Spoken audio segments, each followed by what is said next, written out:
his half season plus with the Pirates. Is Jameson Taillon becoming that guy? In his half season plus, he has an excellent career ERA of 3.16. He's coming off 7 shutout innings against the potent Red Sox lineup. Taillon appears to be on the verge of becoming what he was expected to become.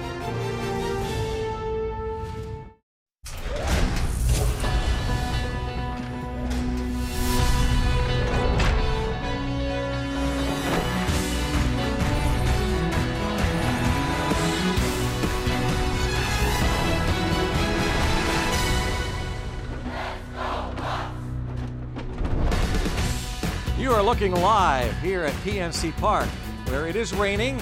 The Pirates hoping to play ball tonight, game 2 of the 3-game series against the Cincinnati Reds. The Reds bullpen stymied the Pirates last night, a 7-1 loss. So the Bucs record now, the young season even at 3-3. The Reds have won 5 of their first 7. As you can see, the tarp not only on the field but also in the bullpens, as the Pirates again hope to play ball. Jameson Taillon on the hill tonight for the Pirates against rookie Davis. Greg Brown and Bob Walk with you, along with Robbie and Smikowski. And you take a look, Bob, at what Jameson Taillon has done. He's looking to make his 20th start in the big leagues. His 19th start was his debut of 2017 in Boston, and he matched Chris Sale. 7 innings, scoreless baseball. Yeah, that really was about as impressive as you can get.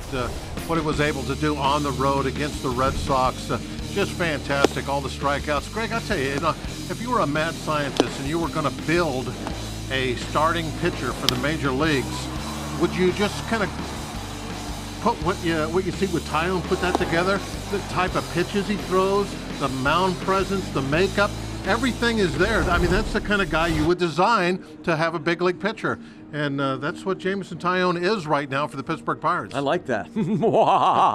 Mad scientist. Yeah, that is Jameson Taillon. He is the perfect pitcher and the perfect guy really to have tonight because the Pirates are looking to even the series. Meanwhile, rookie Davis makes his 2nd big league start, and the Reds are very high on this guy they got from the Yankees in the Aroldis Chapman deal. Well, they're really relying on some youngsters this year. They're kind of thrown in the towel and are really going for the rebuild. And so guys like rookie Davis are going to have to come through for them. So far, so good for Cincinnati. They're off to a great start. Here, this kid can really hit. Got to be careful when he's at the bat. Yeah, you saw those numbers, AA, AAA last year, 10-5, 382 combined ERA. Unfortunately, Davis, Taillon, they're going to have to wait. You are too. Phil Coyne, one of the great all-time ushers here at PNC Park. And yeah, it's kind of raining cats and dogs. So hopefully this bad storm passes and we will play ball on a pup night. In the meantime, after this break, inside Pirates baseball.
passed us by, and so a little late, but we are going to play with Jameson Taillon making his home debut in 2017. He'll be opposed by rookie Davis making his second Major League start. Should be a good one tonight here at PNC Park. We're still a few minutes away. Billy Hamilton will, of course, be leading off again. We'll get to those lineups in the first pitch shortly, but this is the initial Twitter Tuesday of 2017. And downstairs in the dugout with Robbie Ince-Mikowski is Jordy Mercer. Twitter Tuesday, the first edition of 2017, and the man, Jordy Mercer, joins us. What's happening, Jordy? Not much. What's up? Twitter questions. Ready? Yeah, I'm ready. Let's do it. All right.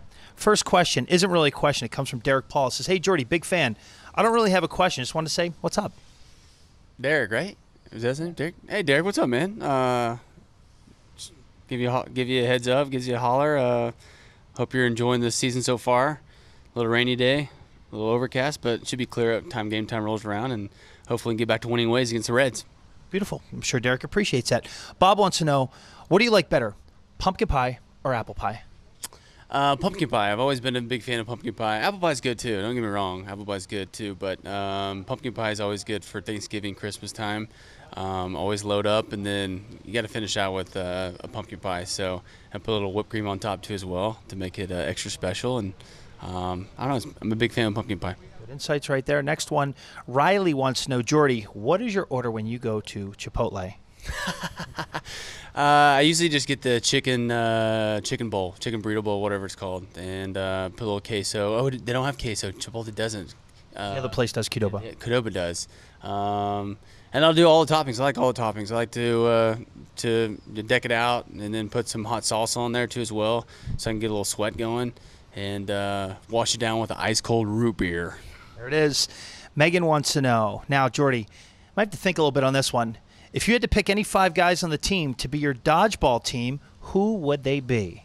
Ooh, good question. Okay. 5 guys. 5 guys. So we'll do Josh because he's quick, short, it'd be hard to hit.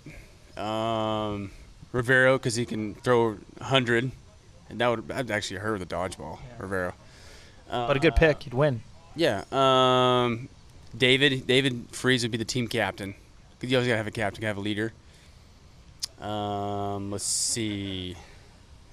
Garrett, because he throws hard again, and if something happens, he'll probably rip your face off because he's so competitive. That'll work too. And then number 5.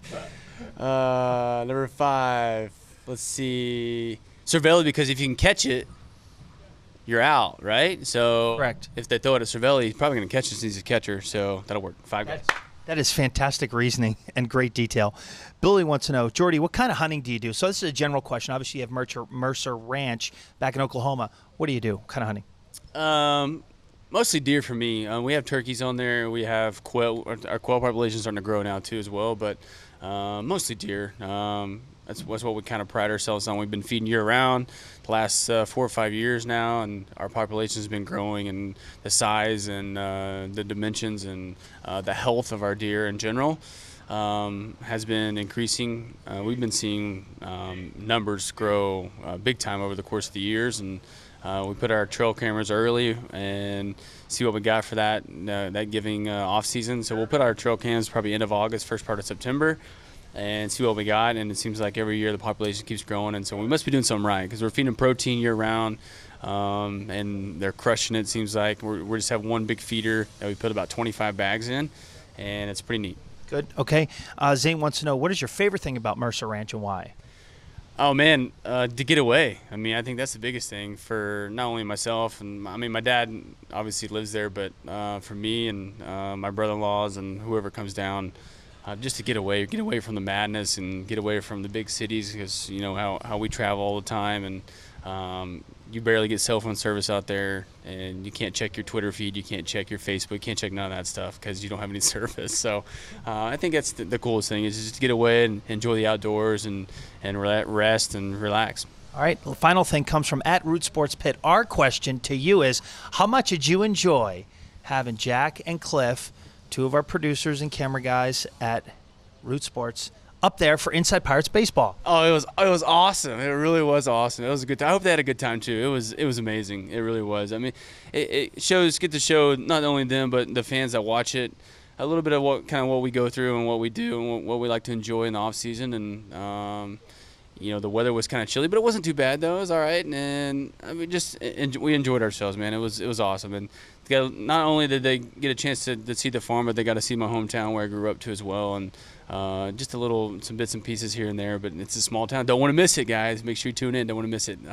It was cool. I hope they enjoyed it because I know our side did. We enjoyed having you on Twitter Tuesday. Thanks. Thank you. All right, how about that? And speaking of Mercer Ranch Inside Pirates baseball, that's coming up soon, isn't it? It is coming up this weekend. Jordy Mercer going through his pregame routine in the dugout now. A live shot as we get ready for baseball here at PNC Park. We'll hear more throughout the game from Jordy and Robbie and your Twitter Tuesday questions. Hey, one of his picks for that dodgeball game out there. And there's another one. Francisco Cervelli signing autographs. They'll be catching, of course, Jameson Taillon. Now ready to play ball, the Pirates and the Cincinnati Reds, hoping for, some Marte Parte going on a birthday. We'll have the first pitch coming up in just a few moments from PNC Park, the Pirates and the Cincinnati Reds.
Need to get him a win. Pirates lost 7-1 last night, and a little fist bump. Nice little birthday present with the baseball. Jameson Taillon takes the mound for the first time at home this season.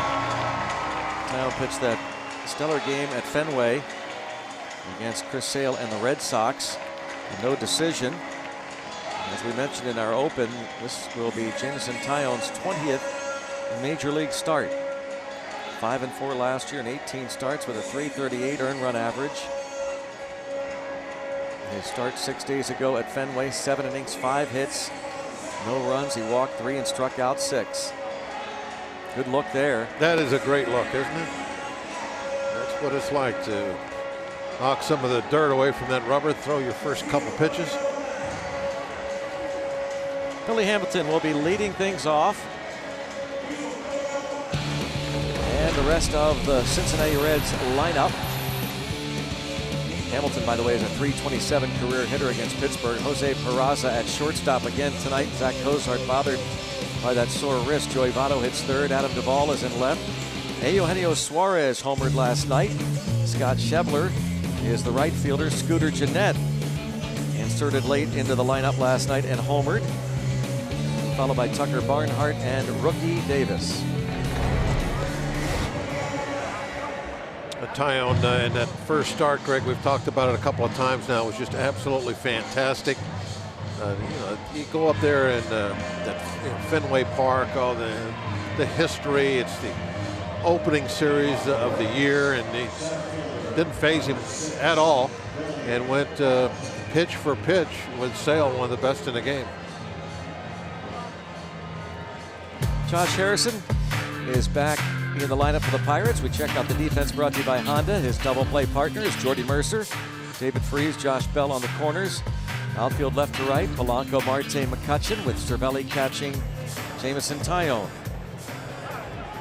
The big challenge right away is Billy Hamilton. Keep him off base. That's one of the main things you need to do to beat the Reds. Stan asked me a good question. I really didn't have a very good answer for it before the game, Greg. Keep him off. What do the Pirates need to do? Because Hamilton's always hit the Pirates pretty well. What do they need to do? And I've always thought of Hamilton as, career number wise, which is not very good. He's always struggled as a hitter, and the unbelievable speed. You think, well, just don't walk him. Be aggressive, throw strikes. Well, maybe that's not exactly what you need to do. Maybe you need to pitch to him a little bit more. And throw some more breaking balls to him. Treat him like, he's somebody that you need to fear a little bit as a hitter. And from the Pirates' perspective, he is someone they have to fear. It looked like a pretty good sinker down and away that got him out as he tried to slap it by Freese. Jose Peraza takes a strike. A couple of hits last night for Peraza. He hit .324 in 72 games for the Reds last season. Jameson Taillon. You know his story. That was a pretty good hook, wasn't it, that last pitch? Maybe could have been a strike. Could have been. Foul ball. There's a strike.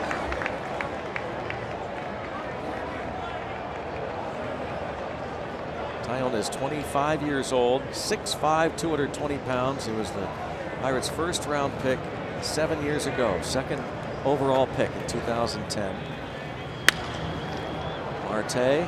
Still think maybe he was just designed at that time. He was designed. And mad scientists got together. Thought you called me the mad scientist, by the way. Oh, you said, Greg, if you were a mad scientist. Well, you are. Well, there you go. You are a mad scientist. So you're right. This is the guy I would have developed. Jameson Taillon. He's got all the stuff, the makeup. Yeah, the things that you would, the ingredients you would put into that design is all right there.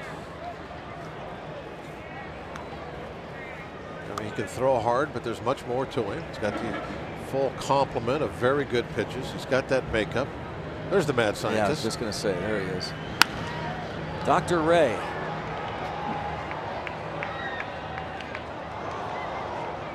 And the ancillary skills, the will, the drive, the desire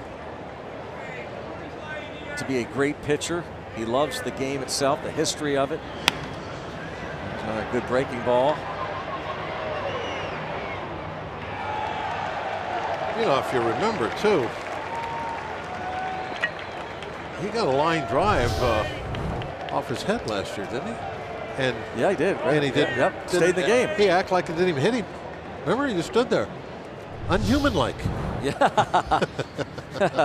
Like, whoa, wait a minute here. We have developed something. We've created. That one got away from him a little. You don't see it. He might have overthrown with that fastball. You don't see him do that. That's the sort of thing that young guys do. They overthrow. They miss badly with a pitch now and again, but he very seldom does that.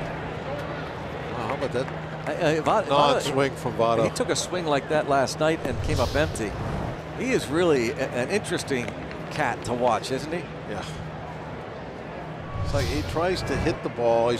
He wants to take it and then decides no, and he tries to almost like knock it out of the catcher's glove. And Love seeing those reactions. Look at this. Oh, yeah. And as Taillon walks off. Cool and calm.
Starling Marte going to lead things off for the Pirates here in the middle game of this 3-game series. The RAV4 starting lineup includes Josh Bell hitting second, then Andrew McCutchen and Gregory Polanco, with David Freese hitting fifth, Francisco Cervelli in the 6th hole. Then it's Josh Harrison, Jordy Mercer, and Jameson Taillon.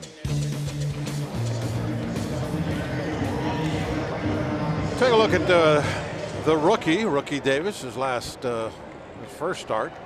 Didn't go very well for him. That was his debut, 4 runs and just 3 innings of work. But they are very high on this young man and expect great things from him.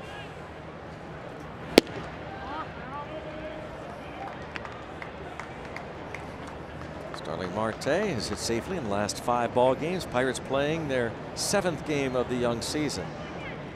Nice little 360 average.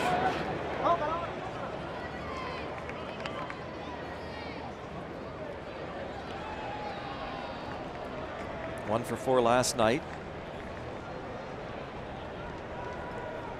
Walk-off home run Sunday. And a sweep of the Braves.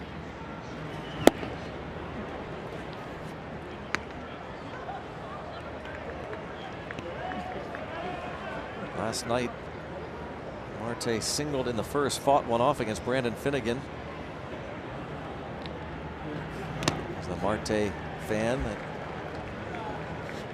young man, 6 years old today, and got the baseball and the fist bump with his buddy Starling Marte.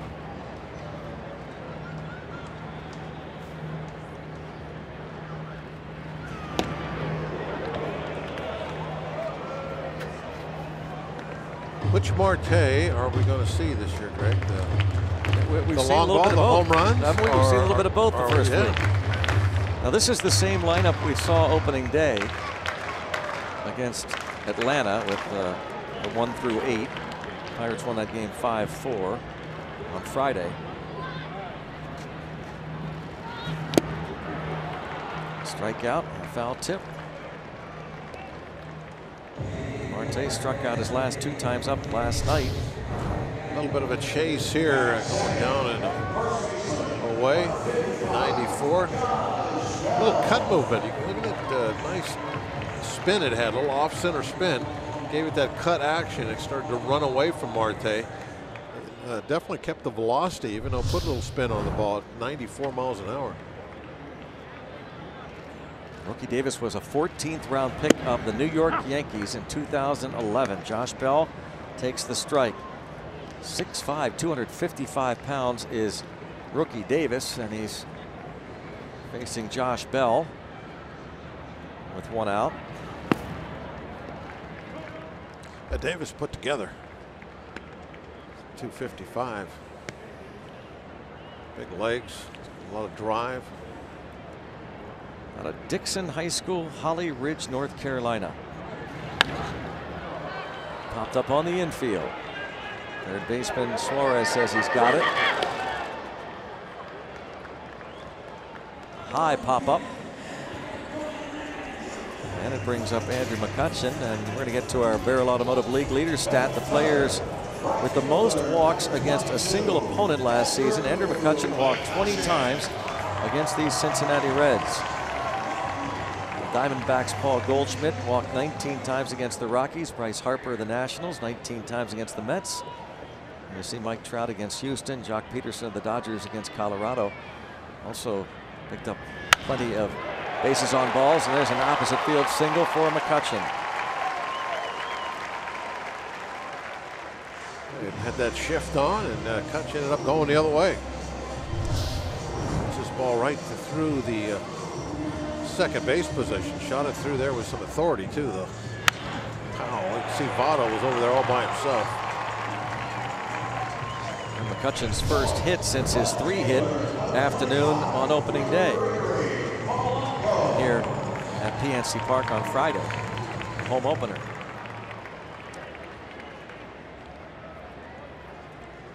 Gregory Polanco, a hit in 4 trips to the plate last night.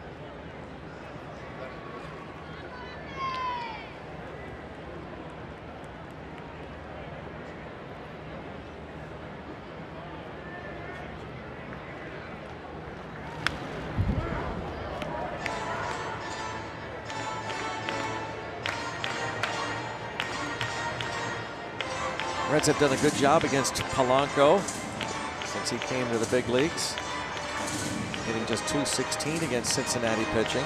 Gregory would like to have that last one back. That was pretty much right down the middle to him. Just got underneath it a little bit.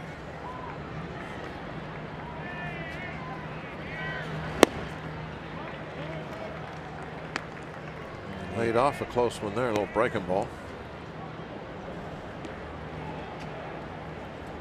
Sometimes, Greg, when that ball is right down the middle, guys try to do a little too much with it. Try to get that launch angle and lift it into the air and end up fouling it straight back.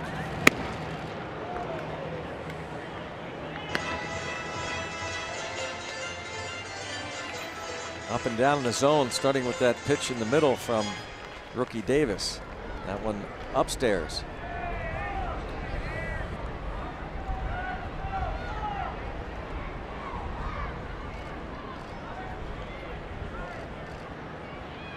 One and two on Polanco.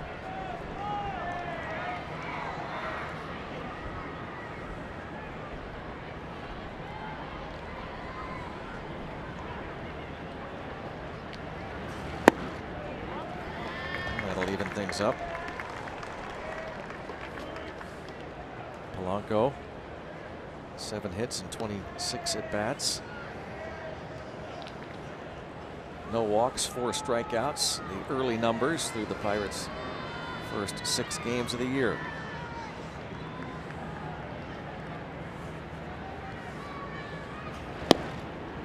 Plays off another.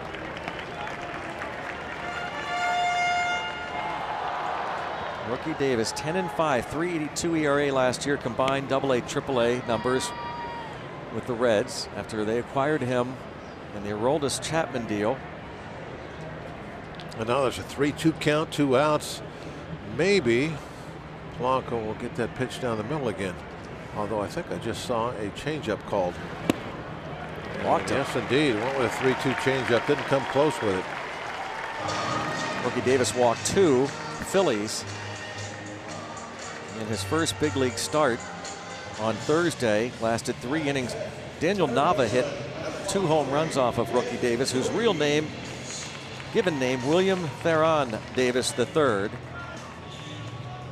But at pretty much at birth, his dad said hoping he would be a baseball player. His dad played college baseball. Called him rookie. You can call him rookie, and that has stuck. Now David Freese. Shortstop, Peraza. Oh, the fairly close play at second, but they get the out there. And we have played one. Reds Bucks, game 2 of the series. 0-0.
Brought to you by Allegheny Health Network, the largest health system rated #1 in the region for all the things that matter most.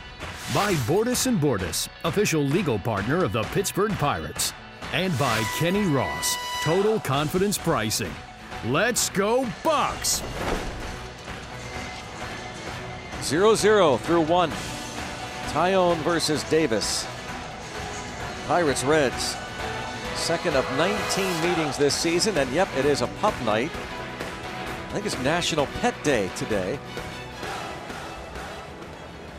What a great way to celebrate. Bring the pups out to the ballpark. What has become a very popular promotion. Adam Duvall. Is it always on April 11th, Pet Day? Absolutely. You didn't know that? No. Yeah. Is it always? Yeah, of course. No, it's actually the always the second Tuesday of every April. Oh, okay. Kind of like Thanksgiving. Yeah. I get it. Deep to left. Adam Duvall jumped on that pitch. 1-0. Cincinnati, his 3rd home run. And the Reds have homered in 8 straight games to start their season.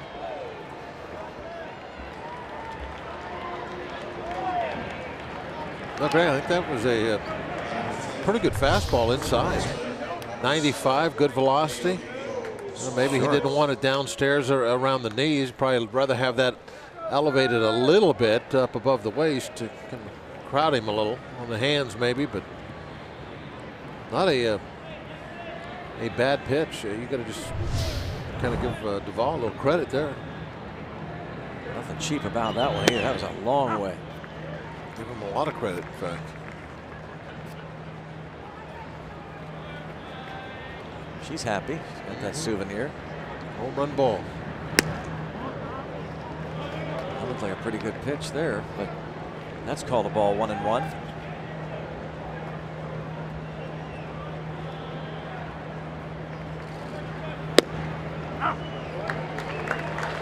Home plate umpire tonight, Mike DeMuro. Trip Gibson at first. Brian Gorman, the crew chief, is at second. DJ Rayburn at third. There's Brian Gorman.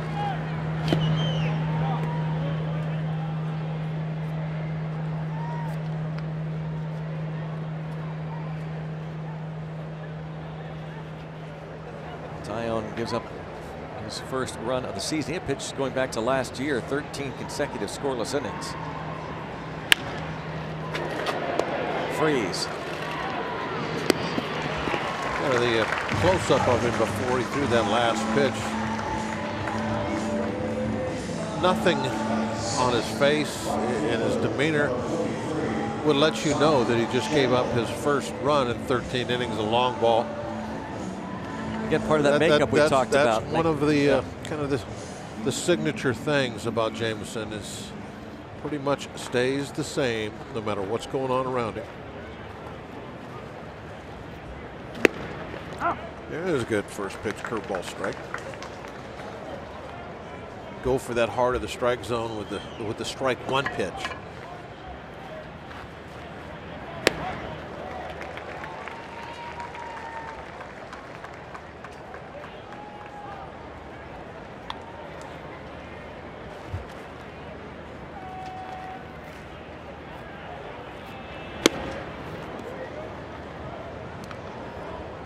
On 2 strikes on Schebler.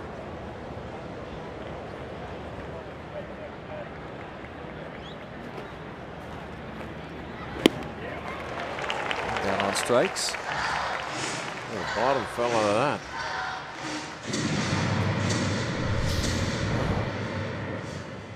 Straight down. Look at that. That's the old roll off the table.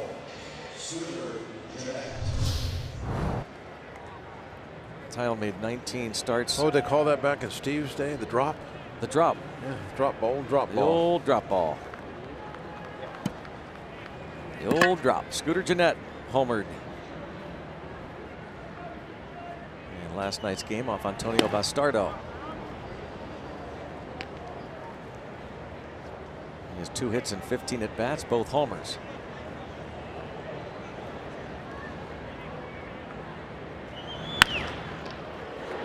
Toward our Twitter Tuesday featured guest, deep in the hole and on the grass, and retires Gennett. Home run for Duvall, 1-0.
Brought to you by T-Mobile.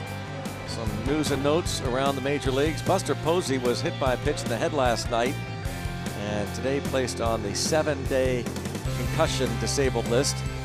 On the 10-day DL, Matt Kemp had that hamstring injury against the Pirates opening day, and Yoenis Cespedes has hit a pair of home runs for the Mets, who are up 8-1 on the Phillies in Philadelphia in the 4th. Matt Harvey pitching for New York. Asdrubal Cabrera has also homered.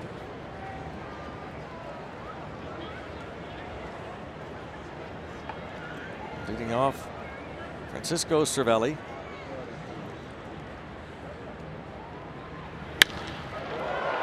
Toward right center field, Billy Hamilton is over. We can cover ground, Kenny. You look down when it's hit. It's like, okay, you know, they're going to have to run for this, and then Hamilton's not really running. He's already there.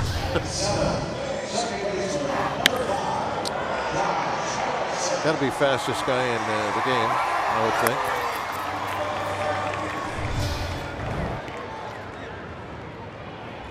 Certainly fly.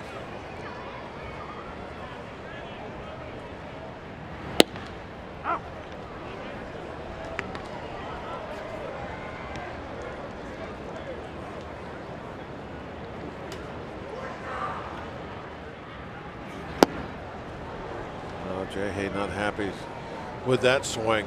He was kind of grimacing it before he even got to his follow through. Wanted to be able to stop, check up, but no chance of that. It's this one hard toward left center field. Long run, Duvall, and Duvall's going to get there. Headed to the big part. That's a long ball in Cincinnati. Let's go downstairs to Robbie. Well, Jordy Mercer, our Twitter Tuesday guest. Joanne asks the next question. Of course, this goes with full credit to Greg Brown. Jordy, what call do you prefer? Mercer, me, or have Mercer? Oh, Brownie. I like them all. It doesn't matter. Something. If that means if he's saying something like that, it means we're winning, or there's a good play or something like that to help the team. So I'm good for all of them. I don't care. Bring them all, Brownie. I'm sure we will in the years to come with Jordy Mercer. What's funny about this, Greg and Bob, is that as soon as it was done, he walked around. He was imitating your calls, Greg. Of course, imitation is the sincerest form of flattering. He loves them. Well, he and I have had a long running feud over the years absolutely about this whole thing. And there's more to this story than meets the eye.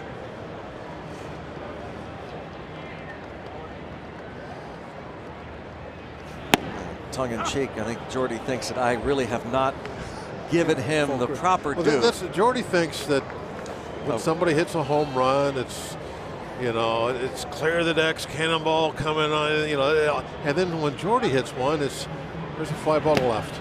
That's what he says. And that's out of here. Yeah, that's a home run. Oh. Bob, did that get out? Yeah, it got out. So, you know, I've told him, I said, do us a favor and crush a ball like you did in Arizona.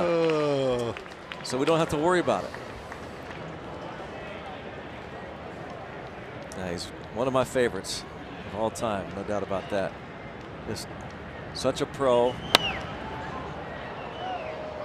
Just love the way he goes about his business. Just pencil him out there at shortstop every day. Yep. Give him a day off. He's not happy. I guess unless you give him the day off at the Mercer Ranch. Yeah, he's fine with that. Yeah, he would take that.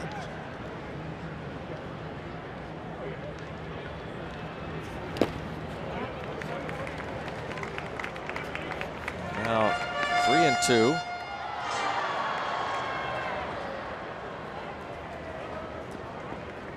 It did sound like they had a good time over the winter at the feature Inside Pirates Baseball about Jordy Mercer in the offseason.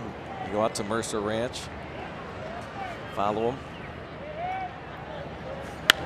Jack Becker producing that. This ball's out of play, off to the right. He does love that ranch. Tologa, Oklahoma native.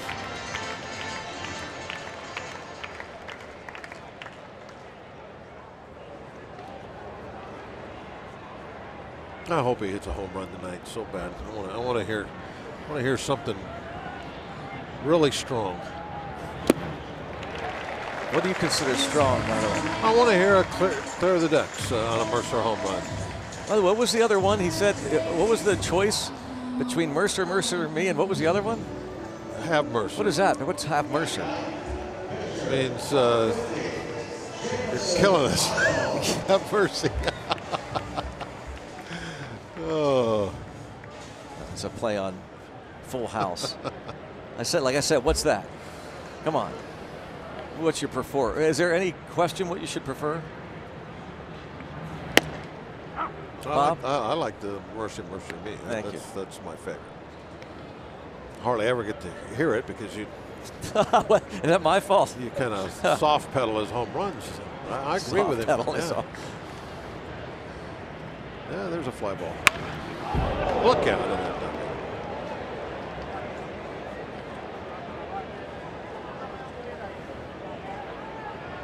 Tried to test the new screens. You get a good look of it. You're sitting behind the dugout now. You can kind of relax and you're protected all the way to the end of the dugout. You're beyond first base. You still got to keep a weather eye on. It's a Pirate term, weather eye. New netting.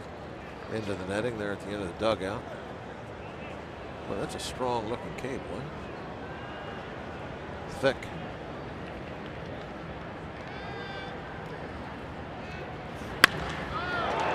Taillon lifts one to on, right stay field. fair, Foul ball.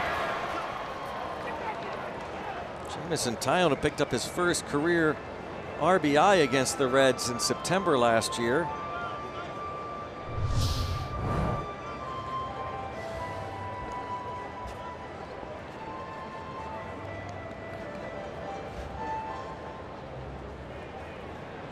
A little too much bend on that one.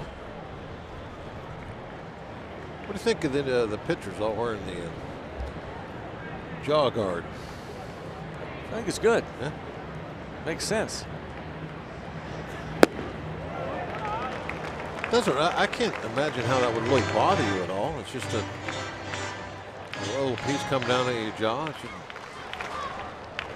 shouldn't make a difference as far as what you see coming in. I don't know why more guys don't wear it. A lot more players are wearing that jaw guard. And strike 3 called on Taillon. The Pirates strand a base runner, trail by 1.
Tomorrow, Pens open up their first round series against the Blue Jackets. Join us for a special 1-hour pregame show presented by Levin Furniture and Mattress, starting at 6:30 here on Root Sports.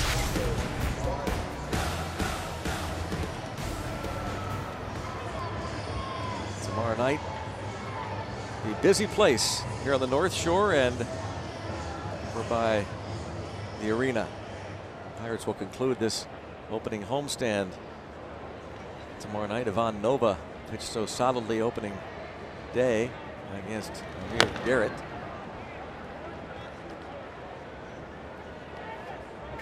Pens and Blue Jackets.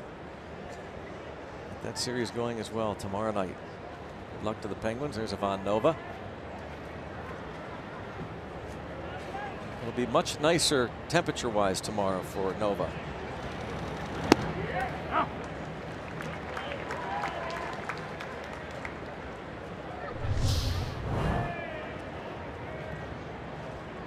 Taillon really has that hook going, doesn't he? That one right where he wanted it, just a little bit above the knees.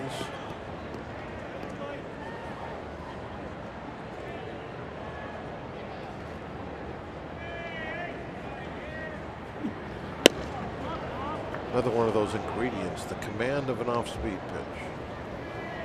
Put a pinch of that into the recipe. No, we'll go with a whole tablespoon of that. It's that's one of those things you gotta Good to have a little gotta more have of that. plenty of, yeah.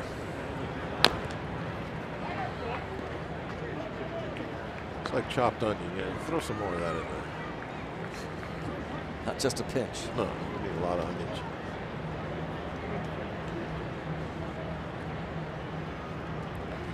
Man with the recipes.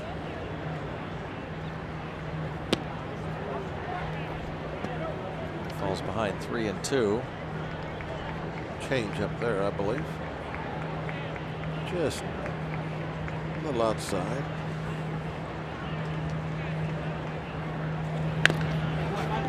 Barnhart battles Taillon, who walked 3 in 7 innings.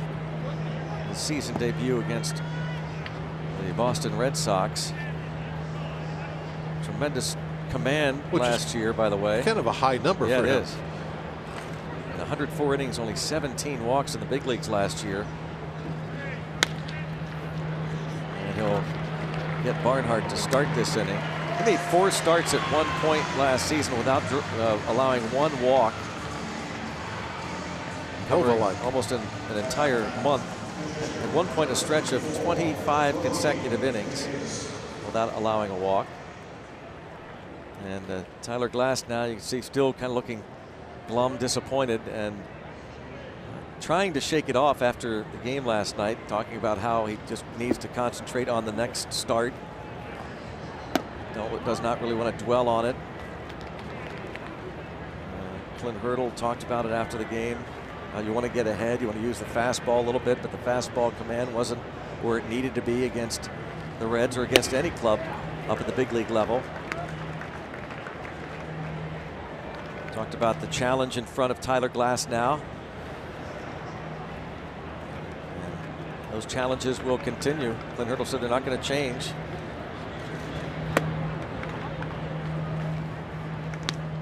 And they need to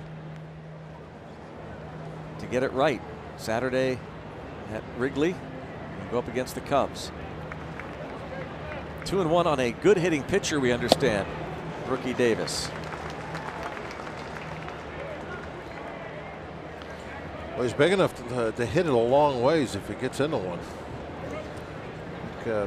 First at bat in the big leagues hit a double. Chris Welsh was telling us that when he was ready to go into the draft, teams were talking to him about being a position player, and he was telling teams he wanted to pitch. The Yankees drafted him and said, throw away the bat. And that is strikeout number 3. Taillon 2 down in the 3rd. See if he can get Billy Hamilton again. Got on the ground out to start the ball game.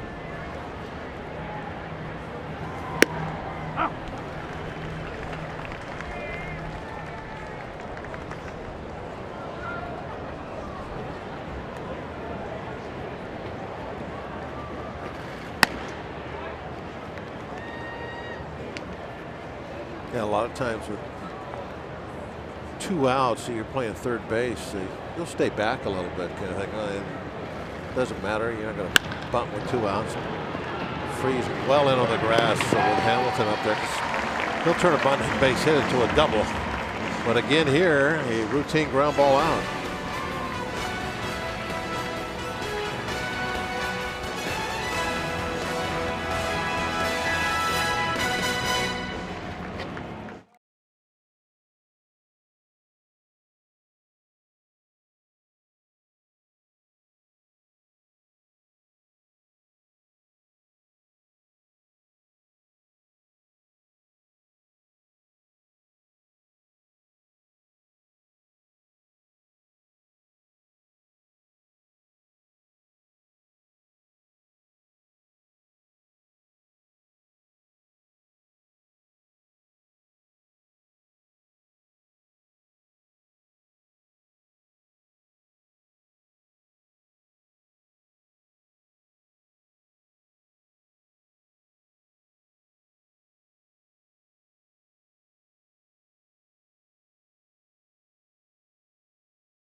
Pirates history. This date, 1988. Pirates beat the Phillies 5-1. Record sellout crowd, over 54,000. Mr. Rogers throws out the first pitch.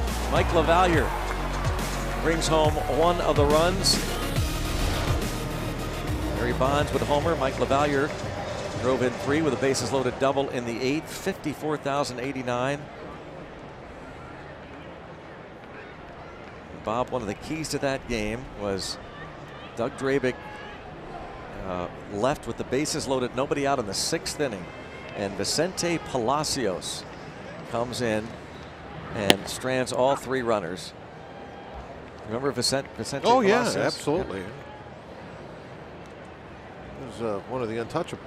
Yep.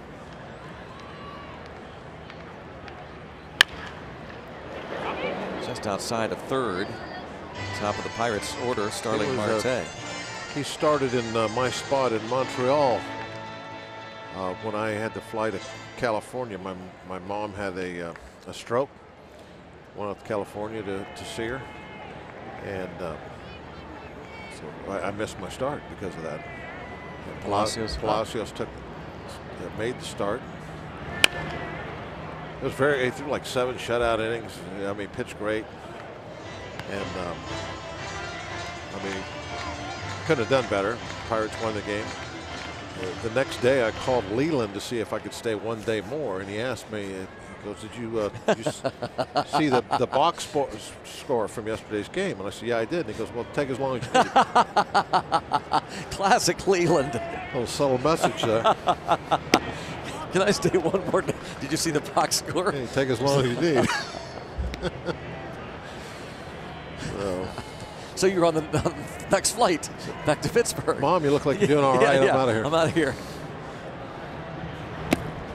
2-2 on Starling Marte. Struck out in the first. Josh Bell on deck, and then Andrew McCutchen, second time through the order for rookie Davis.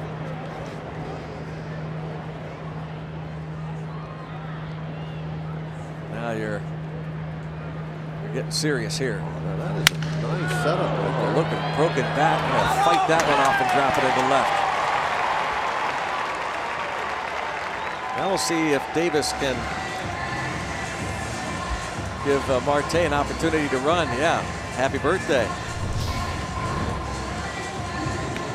You know, Greg, I think we've seen a couple of times too in Marte's career that when we're playing a team that also has a premier base stealer in their lineup, he kind of takes that as a challenge. I would not be surprised to see Marte take off rather early in this at-bat here to Bell. He's 0 for 1 in the stolen base department so far this season. But I don't think that should count. Is he waiting for his... That should not have counted against him, in my mind. He's 0 for 0 in my mind.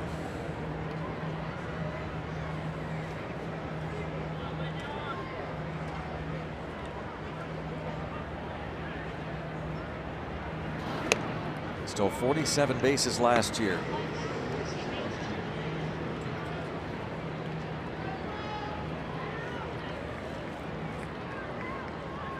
If he would have stayed healthy the entire year, I think he would have gone into the 60s pretty easily. So far, Marte showing that he could extend that lead if those are the best moves from Davis. He can stretch that lead out. Got him with that balk move when he wiggled his knee.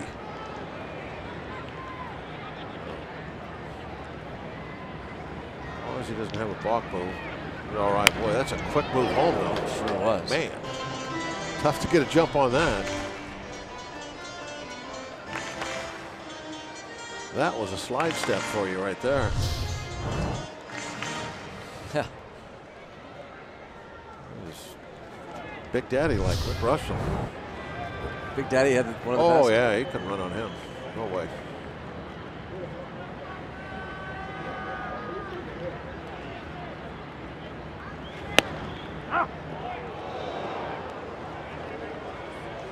Yeah, this is going to be a tough nut to crack right here with that slide step if you want to get a steal.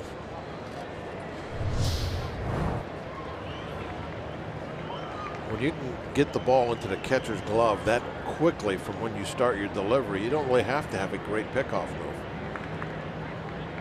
He's going to take off and fouled off. Marte's fearless, that's for sure. We've talked about that so often, and that's one of the ingredients.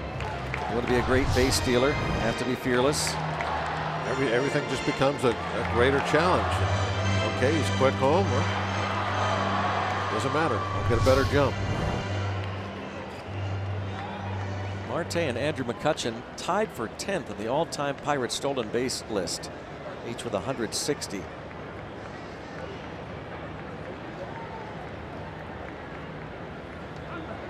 Max Carey, the all-time Pirates stolen base leader, 688.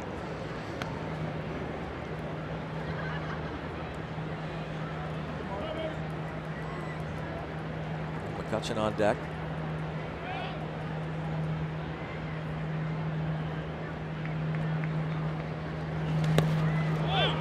That'd have been a good one to run, huh?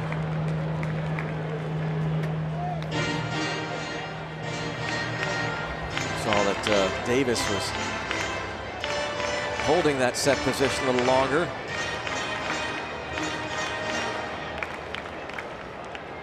His manager at AAA, Delino DeShields, talked about late last year how Davis was still looking for that put-away pitch.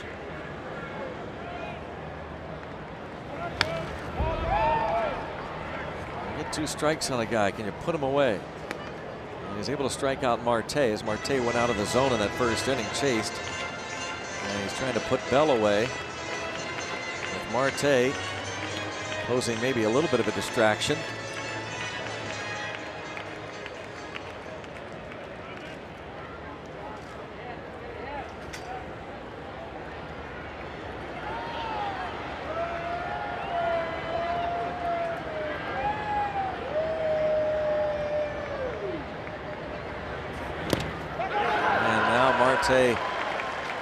It's 90 feet on the wild pitch.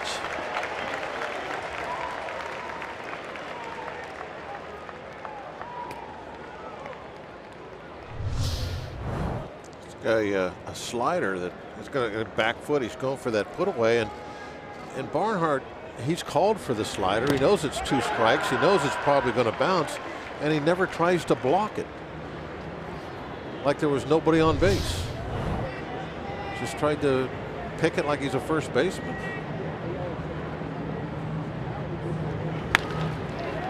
Bell's going to move the runner to third.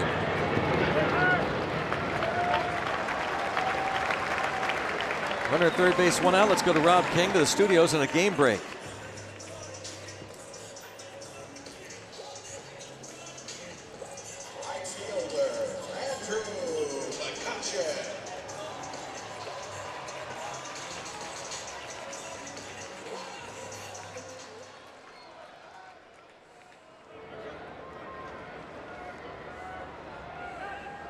Thank you, Rob. What a force he has become for that Mets team. You know, all the signings over the winter and big trades, things that happened, keeping Cespedes long-term with the Mets was huge. Infield in. Chance for McCutchen.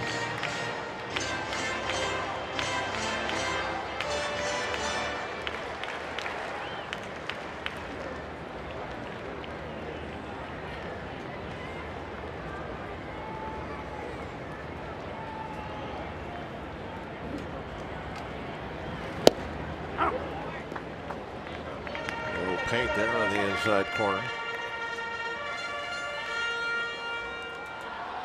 The green weenie, Bob Prince's green weenie that would call for and wanted the Pirates to rally.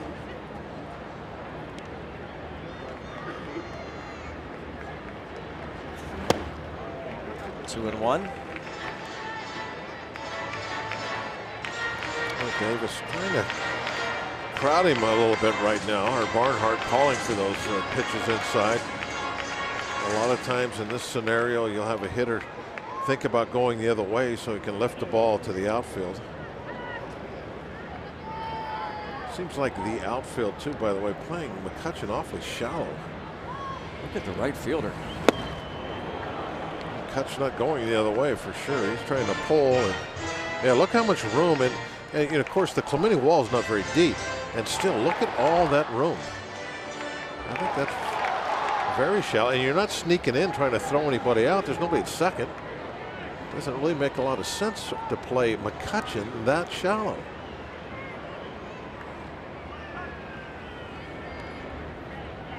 Scott Schebler playing McCutchen. That's where you play a pitcher, maybe. Almost. You know, left also. Yeah, left is very shallow too. You know, Hamilton in center field. I understand that. He plays a shallow center. I mean, he's got incredible speed. Yeah. He's going to play shallow, but corner guys. It's just asking for an extra base hit. I guess now I'm asking for an extra base hit. I've pointed that out.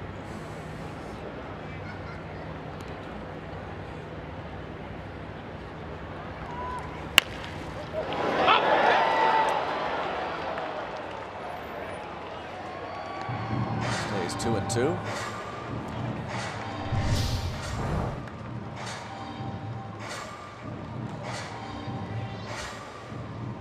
See that first bounce is foul. That means it's foul all the way.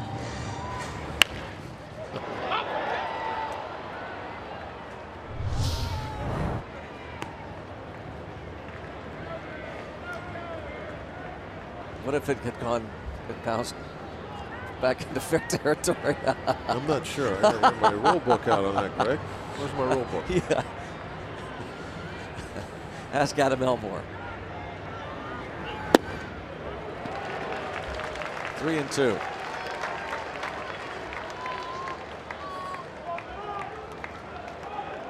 Joey Cora thankful to still be standing after McCutchen lined one past the third base coach. Just was able to get out of the way.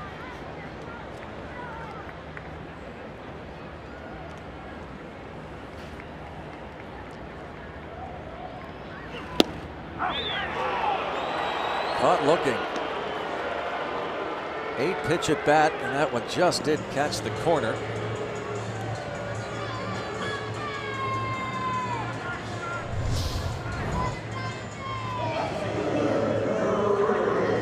Wow, that was awfully close. Wanted to wait and see, because where the ball was caught definitely looked like it was going to be low. But it did just catch the bottom of the zone. 2 outs for Gregory Polanco.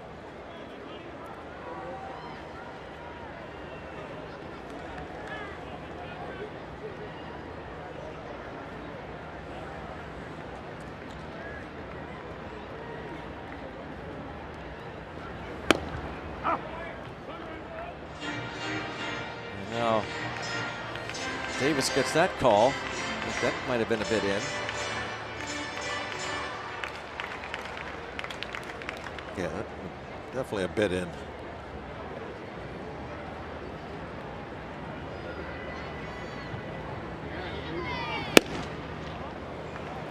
Davis thinking, well, I got that a one. little further in there. See how wide the plate is.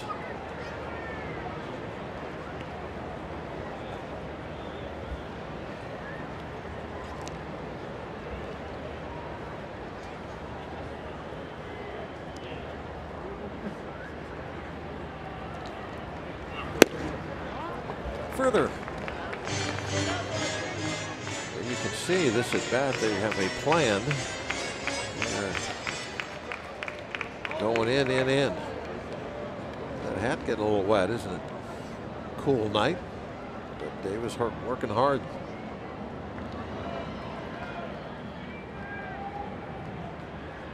Remember Jim Bibby's hat? Oh yeah. Yeah, should be soaked all the way through by the end of the first inning.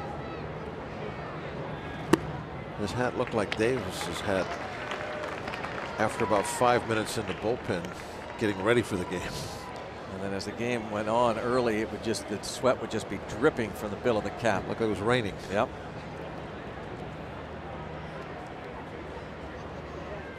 big monster of a man also kind of added to it. Ball 4, so it's first and third. Looked like they wanted really nothing to do with him. Yeah, kind of. They got that strike call on the first pitch was a little inside. They just kept pitching around him.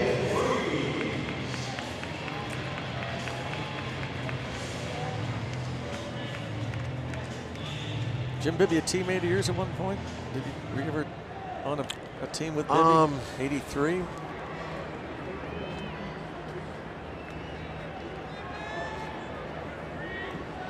You know, I don't know. No, 83, no. But 84, right in there, I think. Maybe for a short time, huh? Yeah, maybe a very short time. Well, you certainly knew Jim Bibby. He was one of the greatest. He passed away way too early, 7 years ago. Long time. Gentle giant. Pitching coach in Lynchburg, wasn't it? Yep. Made his home in Lynchburg. Yep. See Votto playing a bit off the bag, and Rookie Davis throws over there. Polanco back. David Freese bounced to the shortstop in the first inning. What was funny is that Jim, as you said, was a gentle giant. I mean, he was a monster of a guy. He played baseball. His brother was a small man. He played in the NBA. Yeah. That was always Henry Bibby. little opposite yeah. of what you would have thought when you looked at both of them.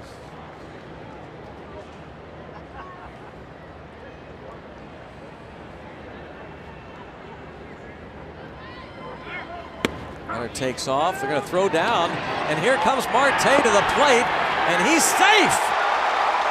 Somehow Marte snuck his hand in there to tie the game.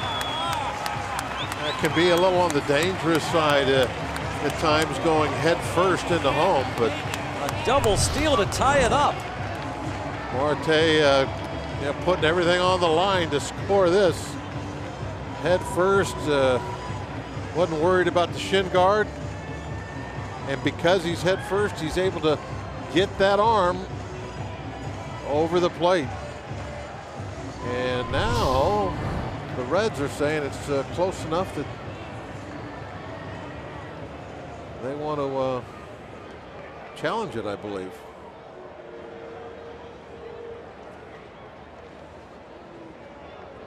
Ladies and gentlemen, the Reds are challenging the same call for home plate.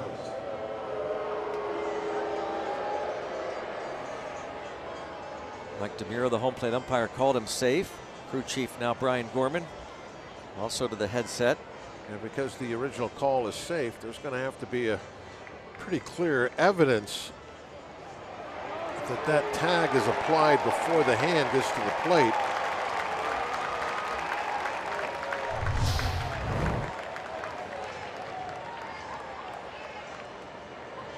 I don't see this getting overturned, do you, Greg? There's a good look here. Looks like the hand is on there. You know, I don't think there's any way he's going to be safe, Greg, unless he goes head first. That's what gets that hand there. That's a good point. Allegheny Health Network Supermo with some great looks.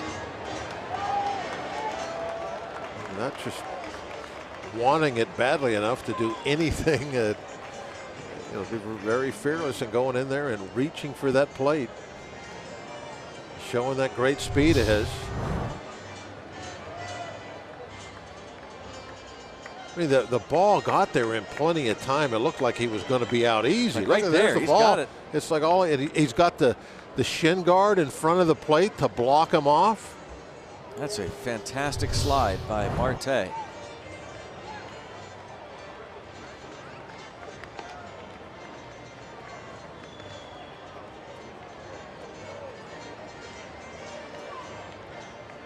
Marte's first steal, Polanco's second.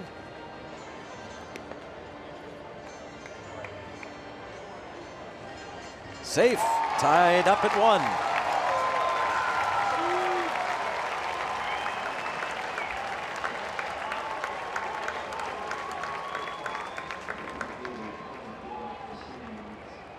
The play and call stands.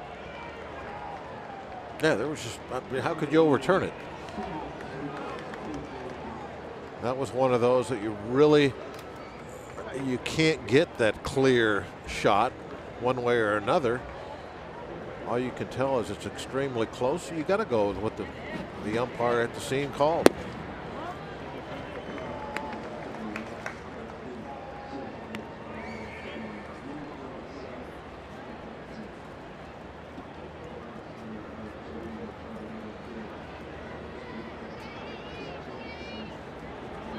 Chance now to take the lead with a hit.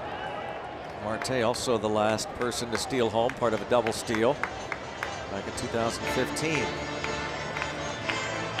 Starling Marte, after Polanco took off. You don't often see, Bob, anymore catchers throwing through on those plays. No. A lot of times you see just the fake throw. Which I really don't understand, because even with Marte's great speed, you could see he should have been out. Yep. The tag should have been applied. Yep. I mean, at this level, the major leagues, you should be able to throw the ball down towards second base and get a return throw to the plate before even the fastest guy can get there. It's not Little League. And the 3-2 pitch misses.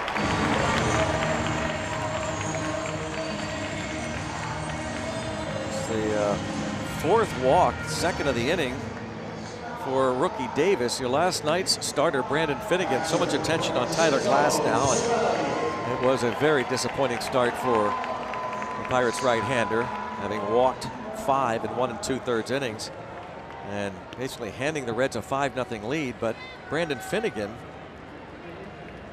ended up walking 5 himself, and it lasted only 2 innings. And here, already 4 free passes allowed by rookie Davis.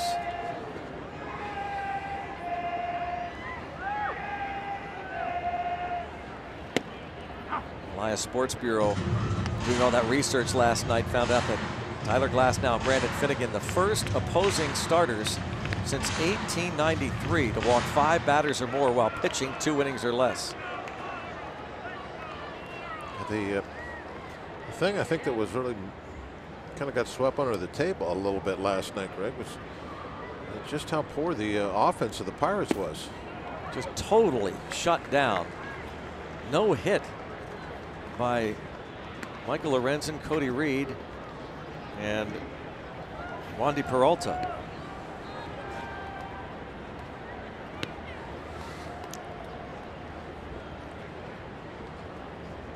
Michael Lorenzen there with Billy Hatcher. 1-2 the count on Cervelli. Sent Billy Hamilton to the warning track in right center last inning. Polanco and Freeze the runners.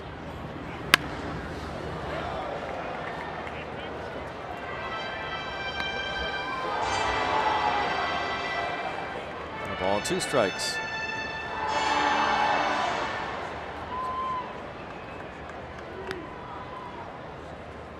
Got to get those base hits when they can to do a better job with runners in scoring position. It's always such an important stat. What are the hitters doing when there's ducks on the pond? Left side, and Polanco skips over the ball.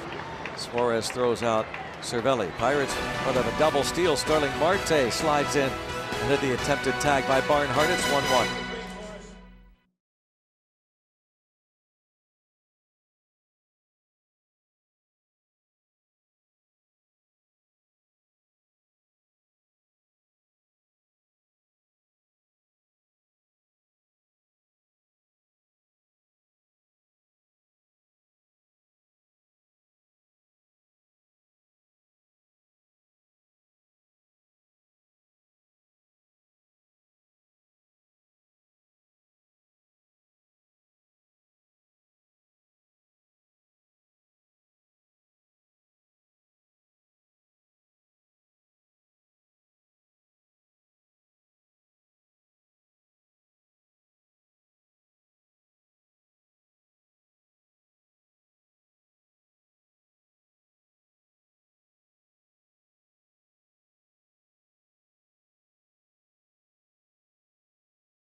All-wheel drive RAV4th inning.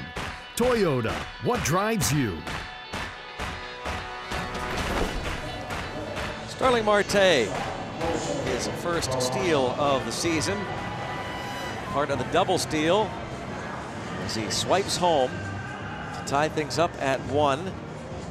Delay at the start tonight. We didn't get going officially until 8:19 p.m., 1 hour and 14 minutes. Point Park University tweets. Folks react to Starling Marte.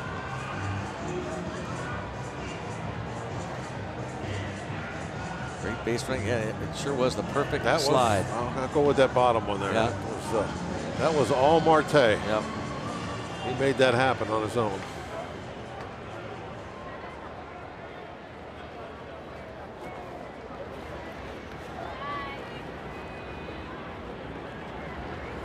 Peraza with the strike. Barnhart applying the tag, but he thought he had home plate blocked.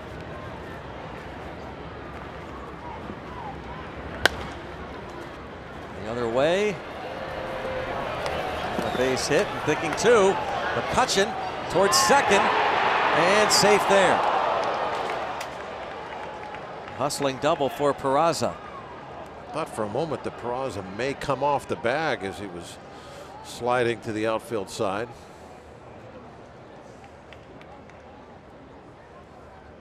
Cutch watching the replay up on the scoreboard. Able to cut that ball off before the ball got to the fence. Oh, that's close. Man. Yeah, it was. The throw was just offline. Just a little bit, kind of to the infield side, and Jordy had to leave the bag to go get the throw, and that's what the problem was. Slap toward left, and look at this, a chance for runner at second, but Polanco not able to get a good throw off. The runner Peraza gets back on Votto's line out to left. Peraza was very convinced, wasn't he, that ball was going to fall in. I mean, he really wanders a long way off. Look how far he is. He's 2/3 of the way to third base. Blanca just, you could tell he didn't have a good grip on the ball. He was so long in letting it go. It was like finally he just said, I'm just throwing it anyway.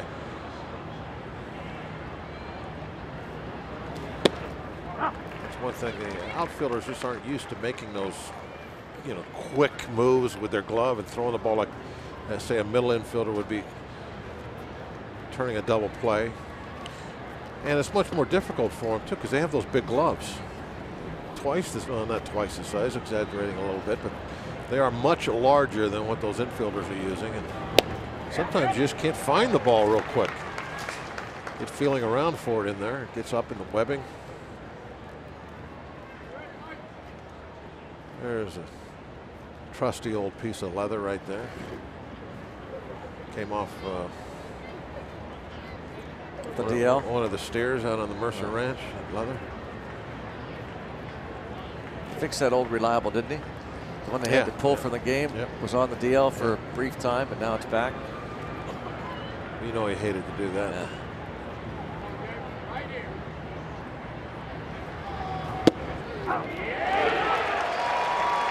Perfector right there to Duvall. This might be in the category of a good miss.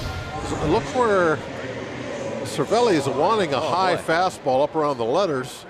But what he ended up getting was one right to the knees. And, well, hey, it worked. You can see that reaction that we saw a moment ago of Taillon.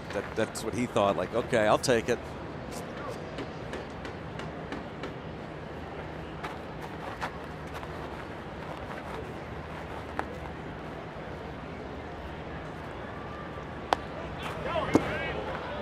Taking off for third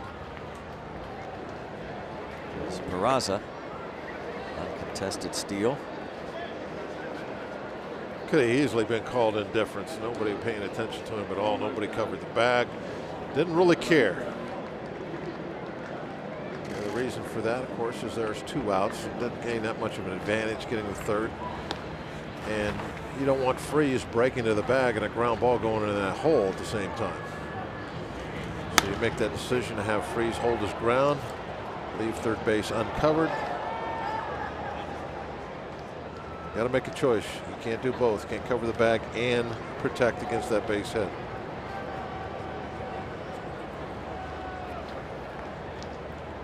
A lot of the baseball statistics are based on really opinions of official scores. Very inconsistent, the interpretations of these official scores. And for whatever reason, if it's late in a ball game and they're not covering, not holding, guy steals, they'll say defensive indifference, but in this case they give him a steal. 2-1 on Suarez. It's like the other night with the caught stealing of Marte. He got picked off by a balk of all things. Now I admit his first, he kind of flinched towards second. You could tell he was running, but he got picked off. But it went as a caught stealing. How about the one that was called caught stealing in Boston? Was Phil Goslin playing first? Remember, Bastardo picked off the runner. Oh yeah. And then later on this homestand, the exact same thing happens, but they give him the steal. Well, that's the inconsistency. Yeah. You have a lot of different official scores all around the league. Yep. So I mean, here in Pittsburgh, you get different opinions. There are 3 or 4 different official scores. And you get different opinions and different interpretations. Line to right center field, a big hit for Suarez to give the Reds the lead once again. A 2-out line drive to right center. 2-1 Cincinnati. Now, and that Duvall strikeout, that was a good miss. This is a bad miss. He's looking to get the ball down and away, and he leaves it up out over the plate. Look at Taillon, a little bit of reaction. You don't see that very often from him. Just a kind of a little smirk on his face. He knows he missed a spot, left that ball upstairs, and gave up the hit. Sometimes the misses are good. Ball goes a different spot, you get a strikeout. This time, didn't turn out that way.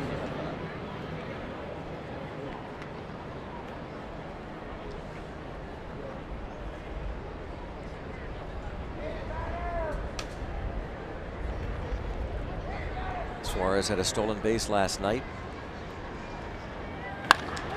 It's hit hard, but at McCutchen. Final out. Suarez gets the 2-out RBI single.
Currently on the disabled list, had right hip surgery over the winter and 3 rehab games at Pensacola, 3 for 10.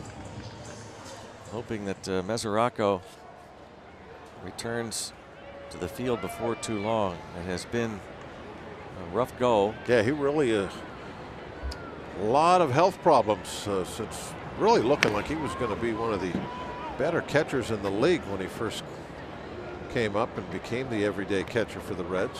He's played in only 39 games previous 2 years combined. Shoulder injury cost him much of last year. He's had hamstring injuries, the hip on the DL a couple years ago with a strained oblique.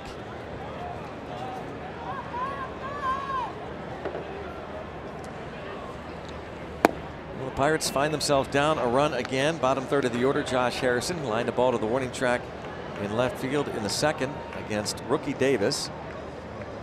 Ray Searage, Jamison Tyone on the bench.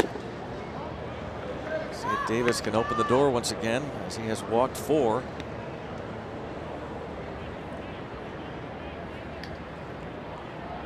Sooner or later, going to have to start taking advantage of some of these free passes.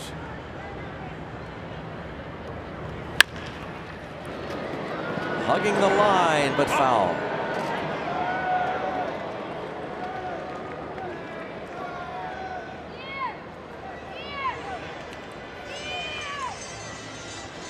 Looked like a base hit for a long time. Looks like doing okay tonight after leaving the game the other day. That calf took a foul ball off that leg. It looked like it had really swollen up on him. I remember seeing it an inning later. Like there was a big knot. Maybe he was wearing his pants real high that night. Just the bare socks covering up that calf. That ball got in on him a little bit. Might stay in here. Might not though. Oh!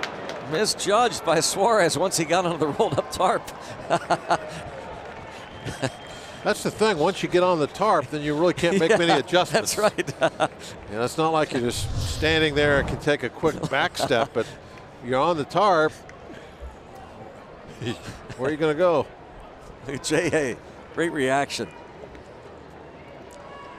Yeah, you get another chance. Yep.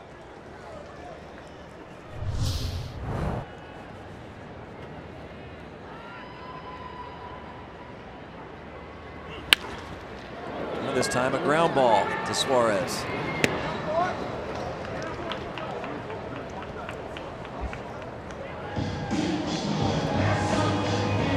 Harrison 0 for 2. It'll be Jordy Mercer, who walked in the second. I thought maybe there's a little bit of a limp as he was getting back across the foul line there. I don't think he's not 100% right now. Huh? There might still be a little knot in that calf.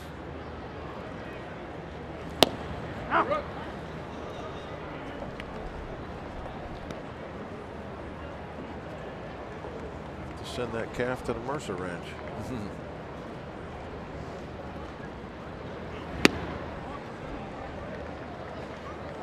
Now, is the Mercer Ranch, does it have cows on it, or is it just a deer and antelope and playground? Talking about, I don't know if we didn't get a chance to hear all of the Twitter Tuesday questions. I think he discussed, the deer hunting that goes on the ranch. Oh yeah, it's the populations. He mentioned quail also. Quail population is coming up. Backhanded and second out. Brings up Jamison Tyone. Pirate Salute members of military with the military ticket discount presented by IC Light. All active duty, reserve, veteran, and retired service members and their families save $10 on select Sunday through Thursday home games at PNC Park. For more information, go to pirates.com/military.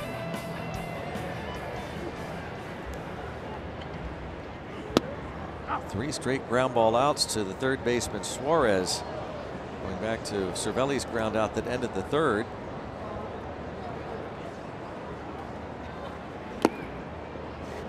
Taillon nearly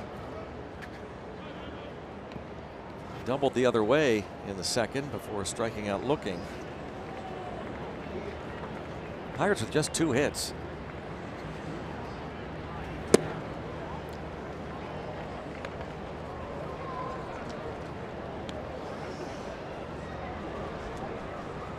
Second big league start for rookie Davis. The Reds got a handful of players in the Aroldis Chapman deal. Shortstop Peraza. The Pirates go 1, 2, 3 in the bottom of the 4th. Reds up by 1.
Reliable. Matty asked on Twitter Tuesday, Jordy, did you nearly have a heart attack when your favorite glove needed some repairs on Sunday? I knew it was bound to be determined sometime because we relaced the fingers on it, but we haven't relaced the webbing yet. And so cold day when Marte throws really hard too as well. Those two combinations connect. And right when I caught it, I could almost hear it pop. And so I looked down and I was like, shoot. Immediately, I didn't have any words. I felt bad for my glove because me and my glove have a connection. And I just wanted to get her fixed as quickly as I could. And so Herbie came in right away. He's my glove doctor, is what we call him, the glove doctor. And he put a whole new laces around the web and everything, and now it's even tougher than it actually was. So she's in good shape. And we're happy to report the glove is back in action. Look at that thing.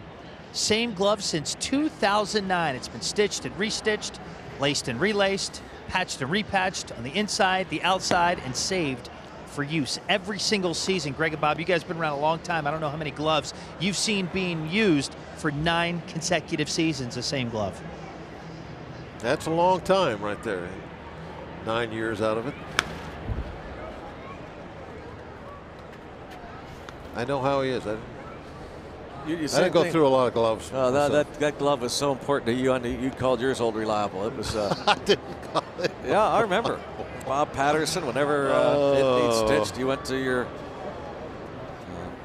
colleague, your pitching partner. I think I had two. Bob Patterson. I had 2 gloves. We're going to see the heartbreak here and replay. So he didn't know what to say. No. Looked at it and said, oh, shoot. Yeah. Felt bad for her. Yeah. And look at this. Oh, how about that? Uh-oh. Can you believe that? That's karma. You're not kidding. That's a base hit, though. Yeah. There's no way he gets Jeanette, even if he fields that cleanly.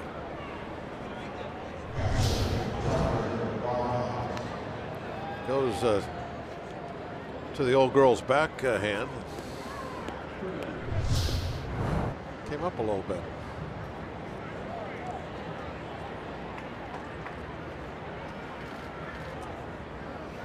You always got to stay away from the old girl's backhand. The old girl's backhand.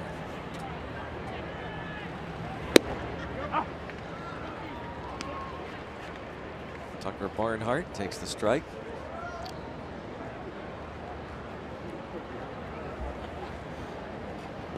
Grounded out in the third.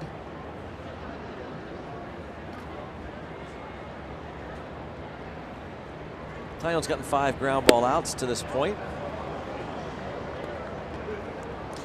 In the last 2 innings, he's had a little bit of a problem with the vertical location of his fastball.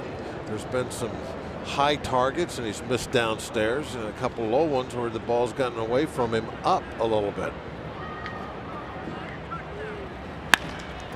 Release point related. Polanco, wow. That one got away from Polanco a little bit. He had to make a quick course adjustment there at the end.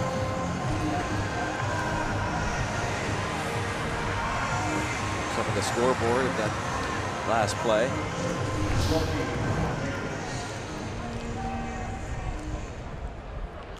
Uh-oh, right about there. It's like, oh, I'm gonna have to reach behind me a little bit.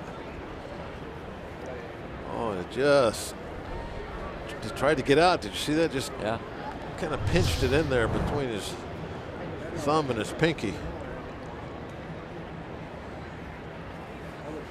Oh, wow.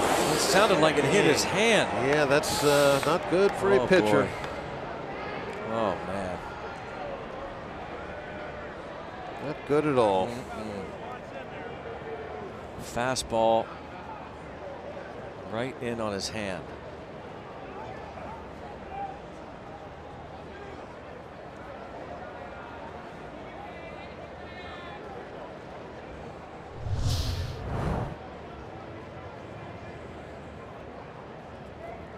Oh, maybe the forearm. Yeah, that's better. Safer, right? Yeah, the hand's got all the little small bones in there, fingers in there. You don't ever want to get hit in the hand. Forearm. Hey, you got a bruise. Big deal. Badge of honor, a bruise.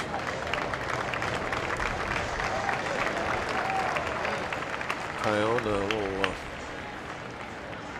little acknowledgement to the opposite number of kind of like, sorry about that.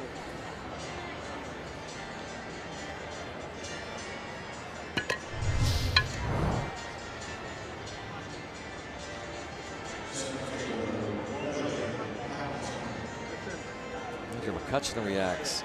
Ouch. Yeah, that kind of. I think all the hitters, especially, they know how that feels. They've all been hit up there around the hands, wrists, forearms in their career. They know that can be very painful. And their reaction was like ours. We thought, uh-oh, that's a hand. Yeah. Billy Hamilton, with 1 out, was showing bunt.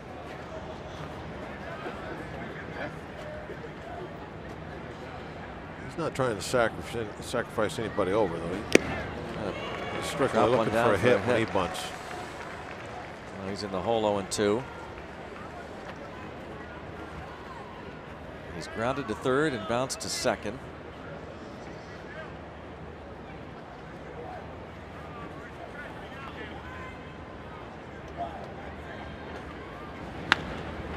Popped him up. Well, Bob was talking on the pregame with Stan Savran. A question about Billy Hamilton, who, as we mentioned at the start, a career .330 average almost against Pirates pitching. And what is it? Well, Taillon is showing us maybe how you pitch to this guy. Well, that was a great pitch that he threw there. There you could see that bruise on his forearm. I mean, that's no 2 pitch up and in right on his hands. Beautiful spot. Got the little pop up. Yeah, that's going to be a Nasty looking bruise. Ouch. You're going to have a little some seam marks, a little everything on there. Might even have the commissioner's name on your forearm. In on him. Pfister to third. Taillon gives up an infield hit, hits his mound opponent, but gets Hamilton to pop up, Peraza to bounce out. 2-1 Cincy.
Jameson Taillon, who hit rookie Davis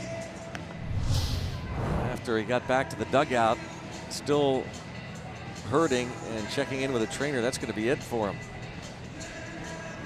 He's going to be forced to leave the ball game.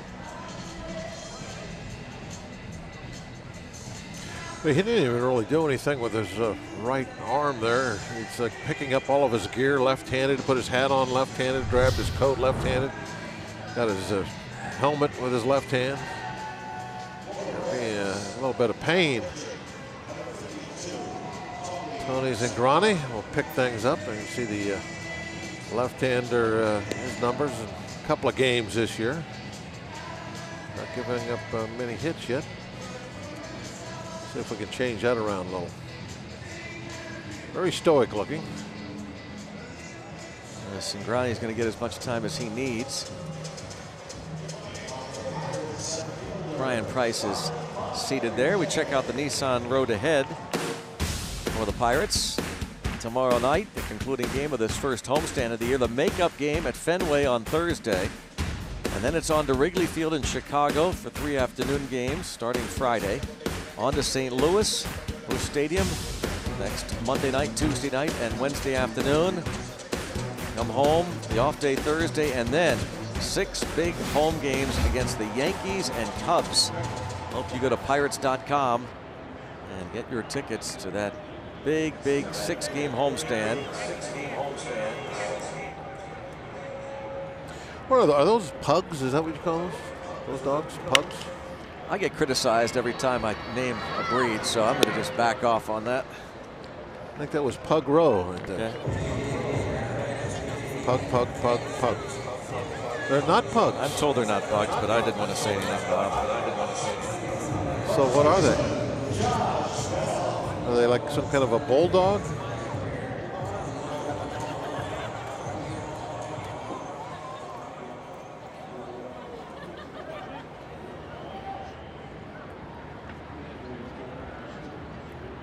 Troy tells us Boston Terriers. Boston Terriers, oh, the Red Sox fans.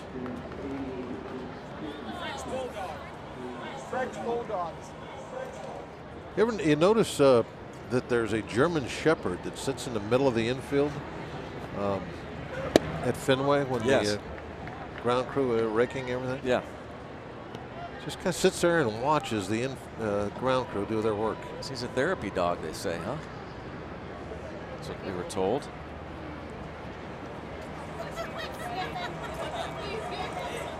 Now, we're saying Boston Terriers, French Bulldogs. We're getting a lot of different names. Yeah, so. yeah. Anybody else want to chime? Let's see, we got Pugs, Boston Terriers, French Bulldogs. French Bulldogs.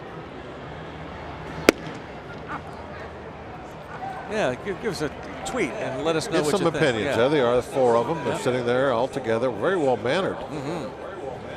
Must be a easily trained breed.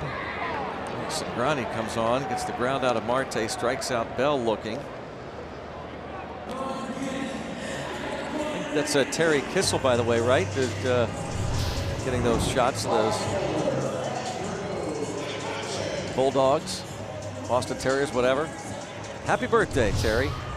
And to Chad Wilson up there alongside Troy. There's Chad. Happy birthday, boys.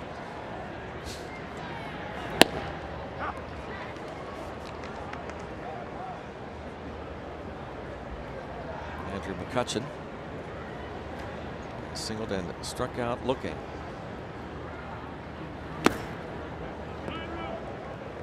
Terry out there working hard on his birthday.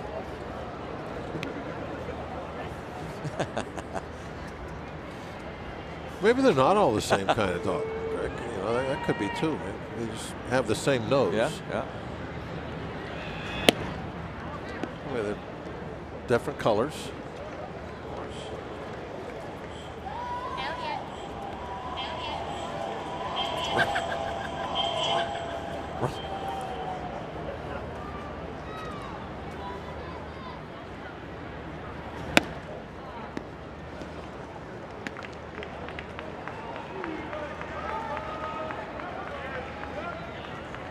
One count on McCutcheon.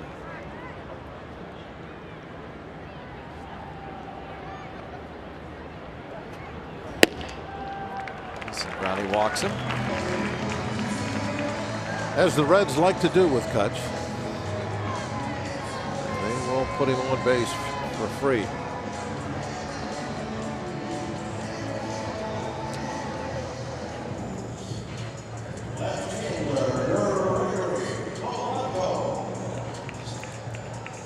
Cingrani, 65 appearances last year. Team high 17 saves for him.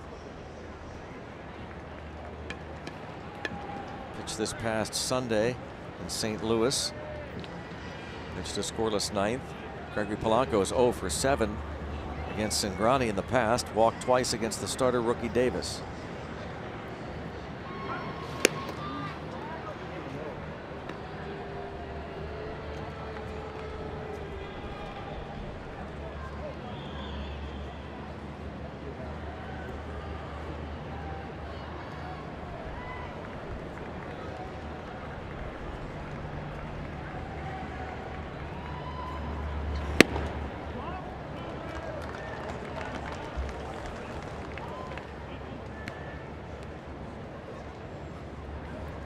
I wonder what the favorite dog breed is in the clubhouse, Greg, all the players.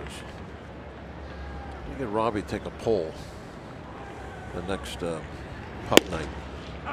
What would your guess be?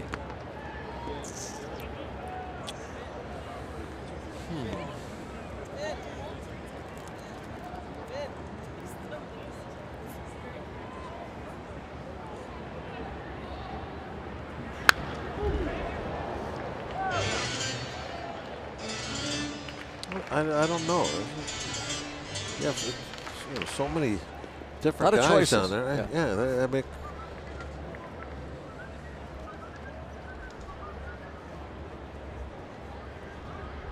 I think you're going to get a large, diverse number of breeds from the guys.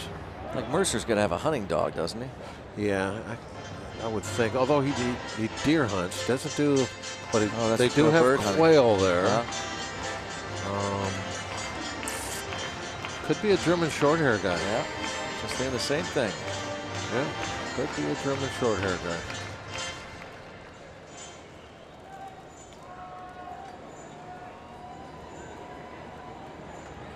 Because all the dogs are dressed up in pirate garb. They have to be. Yeah.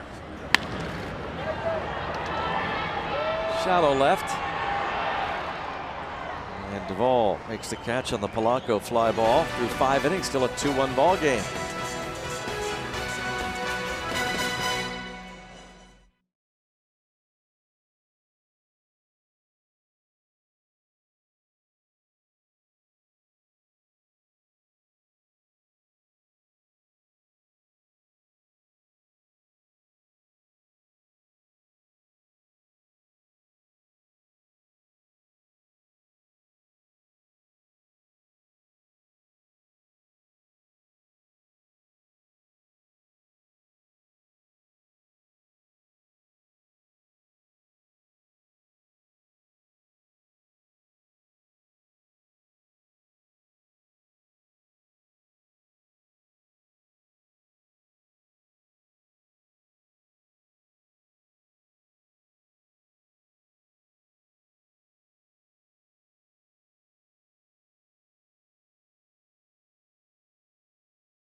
Great shots tonight. To the sounds of Sum 41, they'll be performing at Stage AE on May the 9th. Rained up until actually through game time. That was delayed an hour and 14 minutes. Cameras over here. First pitch swinging. Joey Votto set down. He's 0 for 3 tonight. Get the series over before he heats up. Yeah.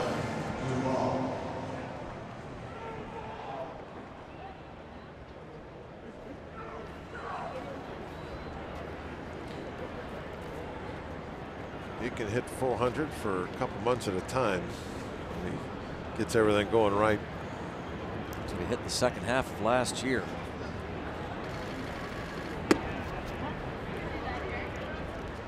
One down to the 6th. Duvall, the home run leading off the second, gave the Reds a 1-0 lead. In the bottom of the third, Pirates pulled off a double steal. Starling Marte was at third, Gregory Polanco at first. Polanco took off for second. The catcher Tucker Barnhart threw down. Scooter Gennett fired the ball right back to the plate. And Starling Marte, a great slide, snuck that left hand in there. The Reds challenged. The play stood. Then in the 4th inning, a leadoff double by Jose Peraza and a 2-out single by Eugenio Suarez drew Storen up in the pen.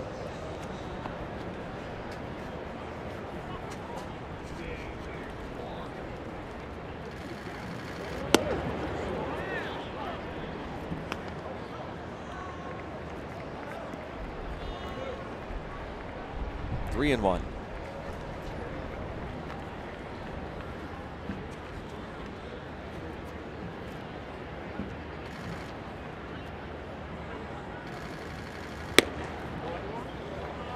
Out walk. That is the first of the night for Taillon. will bring up Suarez. Kids won't want to miss the chance to be the Moe's Pirate Parrot sidekick before a Pirates home game. Fans ages 6 to 14 can join the Parrot in pregame festivities on the field here at PNC Park. Enter for your chance to be the Parrot sidekick at participating Moe's Southwest Grill locations now through May 14th.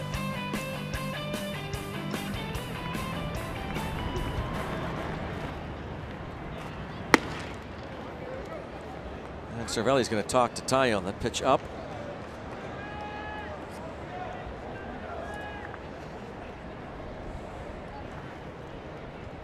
A little trouble tonight. The only little thing that is that vertical location on the fastball kind of comes and goes for him.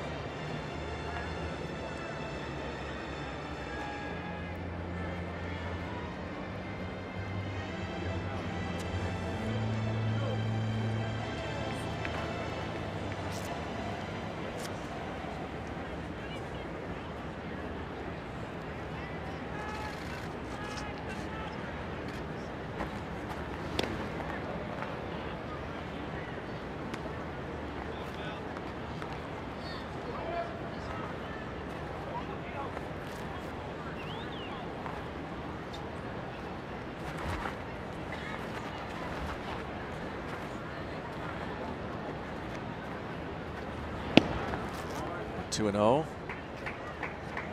Yeah, again, the fastball location. We saw the location of the glove. It was actually off the plate, a little bit away, and that's the kind of the best way you can tell what kind of a night control-wise any pitcher is having. When you're getting the fastballs, how far is the catcher's glove having to move from where he gives the target to where the ball actually ends up? And there have been a few instances tonight where Cervelli has kind of had to reach back across his body, or he's given that high target, reaches down. A little all over the place with these first three.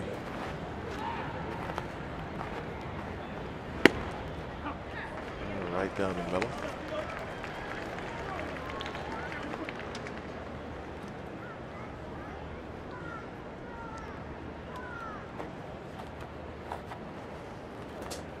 Every now and then you'll start a runner on a 3-1 pitch.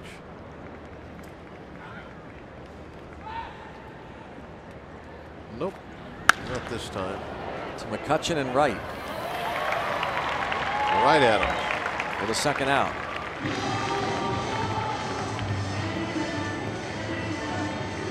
A nice little comeback there to get that out. Fell behind 3-0.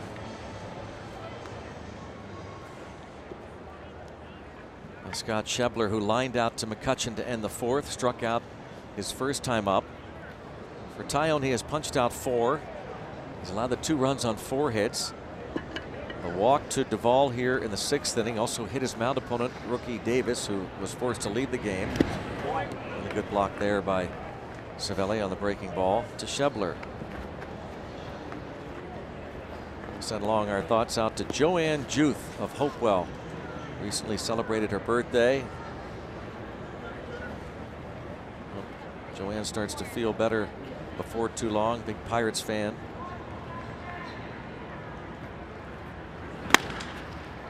Now it's to second. And that will do it. Look at those bats going here.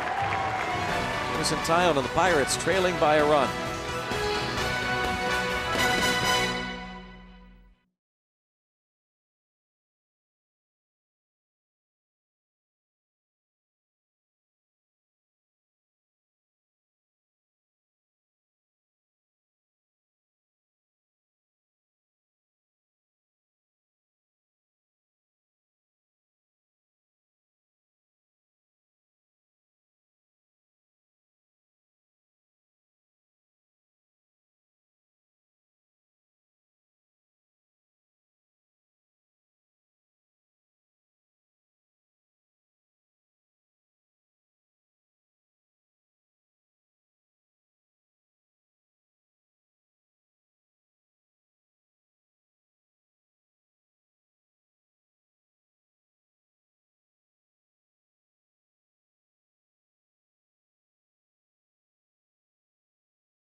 Root Sports is brought to you by the Chevy Traverse and your Western PA Chevy dealers.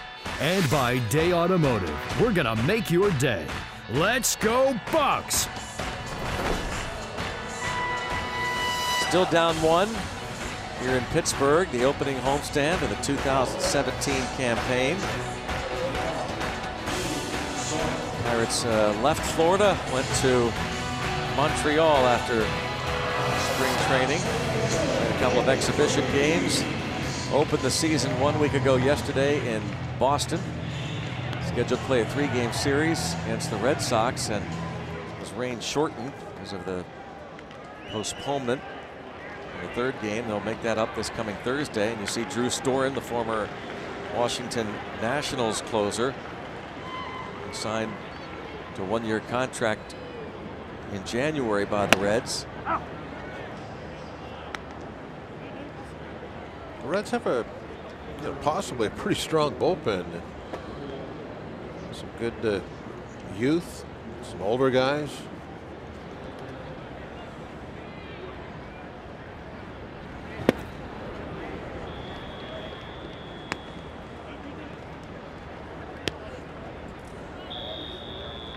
Ted Power runs a show out there, doesn't he? Yep.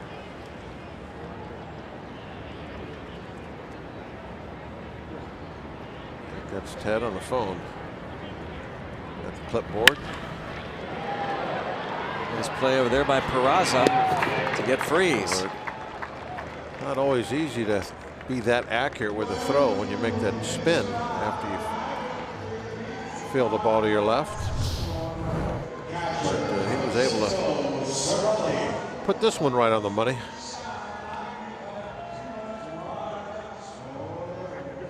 That's a strike right there to Votto.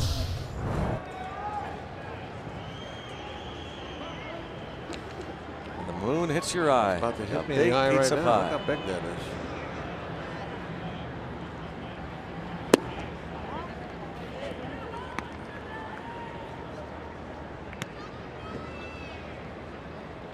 That's it. That's the target. Italian flag in the backdrop. Speaking of pizza pie, I believe the new Pizza Pierogi won the race. Got her first win. First win ever tonight. Pizza patty? Is that it? Pizza patty? Penny? Pizza penny. Penny.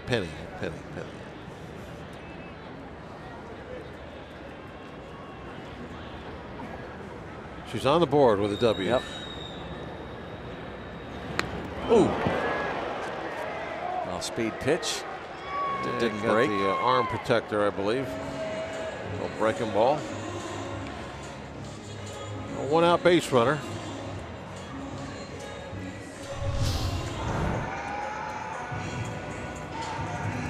Just kind of sat there and spun. Didn't really break much at all.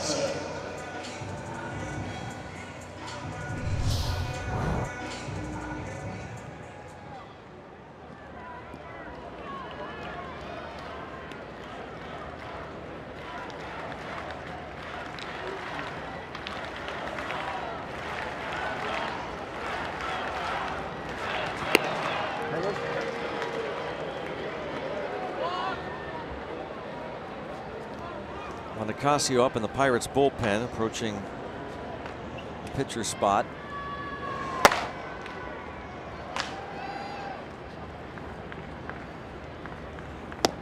I sure hope we can do something on the offense. Why Tyone's in the game. I mean, he is not getting a lot of run support this year. 1 run all year so far in his first couple of starts. And a base hit for Jay Hay, putting 2 men on. Jay Hay going for that big hole over there. Always creates that little soft spot when you have a man on first base. Votto holding on the runner, and you got a pinch towards second to look for a double play. So there's a lot of space for the ground ball. Jay Hay looked fine running down to first that time. There's a pug.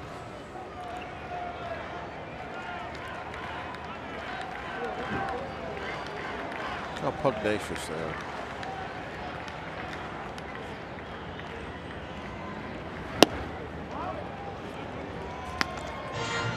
Did we get any more guesses as to the kind of dogs those were? Or are we stuck on our 3 that we have? We're stuck on the 3, it sounds like, yeah. All right. Well, maybe one of those. All good choices. One of those 3 yeah. will work then.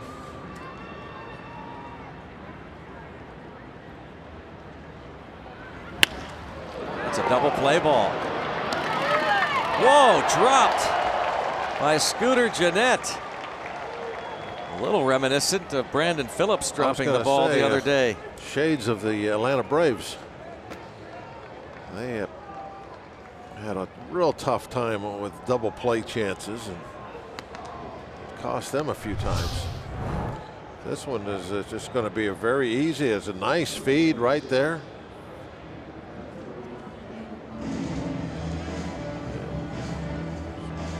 Scooter just dropped it. 2 outs. Do get the out at second. Now Adam Frazier announced as the pinch hitter. Lefty was up in the bullpen for, and is up, Wandy Peralta. But it looks like Brian Price is going to stick with Drew Storen.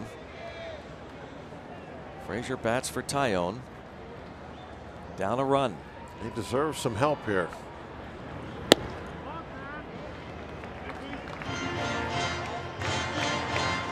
See an extra base hit. Maybe give Tyone the lead before he leaves the game. I know that Frazier's got that good opposite gap pop. I think it'd be nice to see him poke one out toward that 410 sign. Let Jordy run all the way from first to the plate.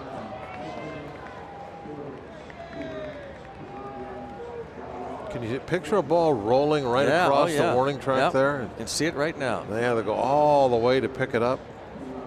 Jordy scores without a throw even. Up the middle, and look where they had him play. Look at that. Oh, he throws it away. Peraza throws it past Votto, and the game is tied. How about, we're talking about shades of the Atlanta Braves. 2 muffs in a row.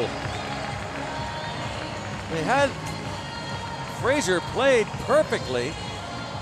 Yeah, that's what Brian Price is thinking. There's a full moon. Yeah, they definitely had taken away the middle of the field. That ground ball right over the mound. All they had to do was throw it to Votto and almost threw it to Brian Price in the dugout.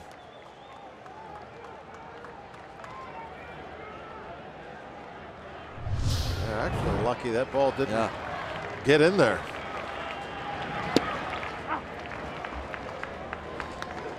Come on now, take advantage of this big time.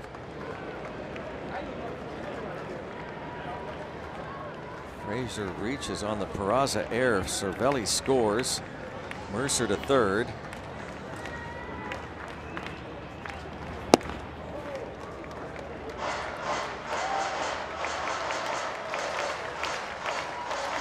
Scooter Gennett dropped that really easy double play ball at the relay from Peraza, who then threw the ground ball away over the head of Votto.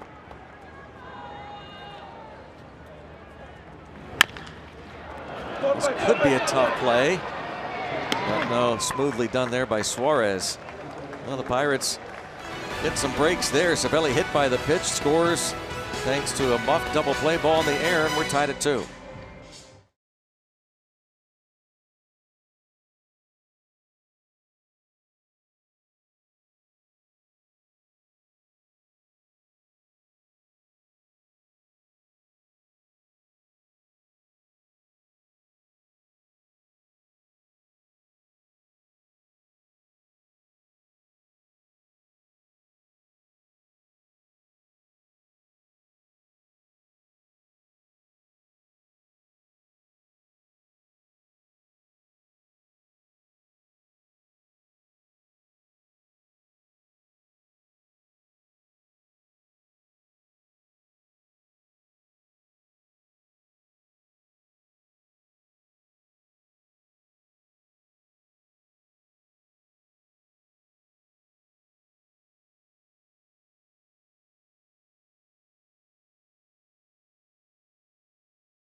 maybe not his best, Bob, but you know, this is the sign, I think, of a really good, and he's a young starting pitcher. When you don't have your best stuff, you're kind of fighting a little bit. You talk about the fastball, kept them at bay.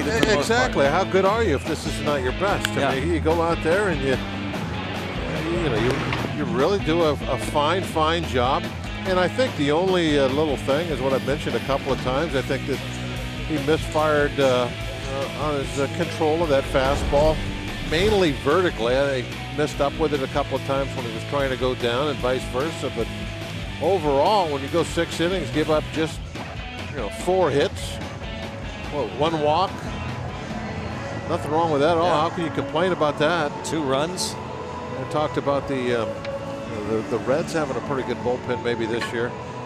The Pirates also put together a pretty nice one, and Juan Nicasio, a big part of that in the ball game now. And I want to thank Jameson Taillon for being with us right now. Jameson, we're just talking about, I mean, what are your thoughts about this? 6 innings, 2 runs, 4 hits. You kept them right there. Yeah, it wasn't necessarily my best stuff. I don't think I was as crisp as I was in Boston, but it was good. Got through 6 innings. We needed a little bit of length there after the game we had last night, and I provided that, and we're in a 2-2 ball game, so I did my job. Normally I think you've spoiled us already with your fastball command. I thought there was a couple times tonight where that left you maybe for a hitter or so. Yeah, especially late there. They had a long inning, I think, in the 3rd or 4th. Took me a while to warm up in between innings there, and then it kind of came and went. When it was there, it was good. When it went away, it took me a couple pitches to get it back. Is that, it seemed to be more vertical than anything else. Is that just release point related? Yeah, that can be release point. It can also be a couple times when I was trying to go up. You might try to think of changing your mechanics a little bit to get the ball up. And then when you try to go down, you might try to force the ball down. So, sometimes after I try to go up, it can take me a couple pitches to get back down and vice versa. So I think that might be it. Well, you're so stoic out there. We can never tell what you're thinking, whether you're going up or down. Great job tonight. I'm glad that they were able to at least get you off the hook, but we were pulling hard for a 3 spot up there and give you a W. That would be nice, but yeah, Frazier went up there, made good contact, and I'm glad we put it across, and I think we're going to pull it out. Jameson, thanks again. Really appreciate you being with us. Yep, thanks for having me. Andrew McCutchen plays that ball off the wall and right. Thanks to Jameson Taillon, kind enough to join us after his strong 6-inning performance. Scooter Gennett's 2nd hit.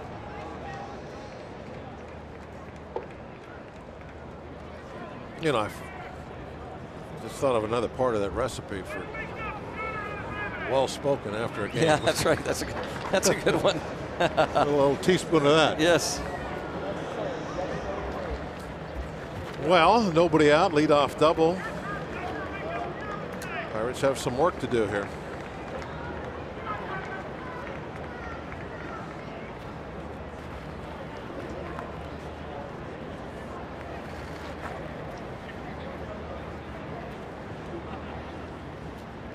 Barnhart gonna try and bunt him over.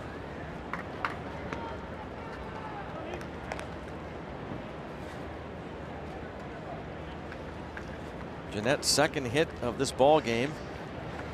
And this time a leadoff double. He led off the 5th with an infield hit. He's looking for a redeemer for dropping that double play ball. Hoping he can score. Pushed right to 3rd. Out there. Textbook right there. You make that 3rd baseman field the ball. You bunt it hard, and you've done your job. You get the guy to 3rd.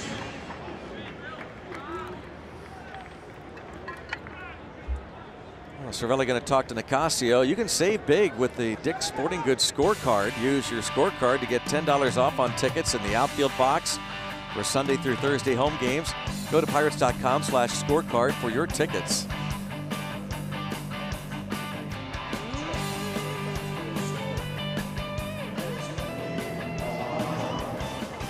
Now the pinch hitter is switch hitter Arismendi Alcantara with the infield in. He's got 5 at bats. He struck out 3 times. That's what Nicasio is looking for right now. Strike out with the infield in.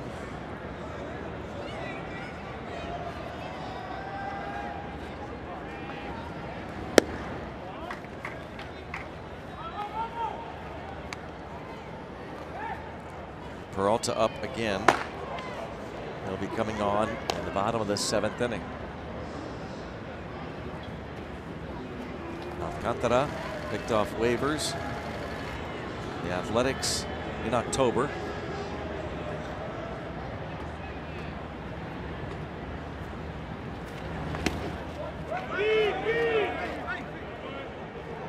Well, just behind Cervelli.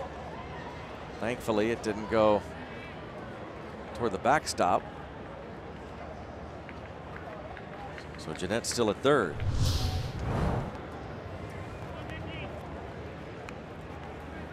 Whew. Not just enough of it. Tried to fight its way through there. Great shot again from the Allegheny Health Network Supermo. Chris Stewart can appreciate that.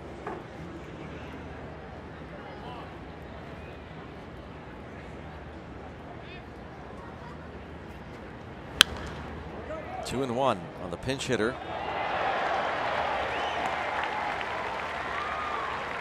He has had big league experience with the Cubs and A's.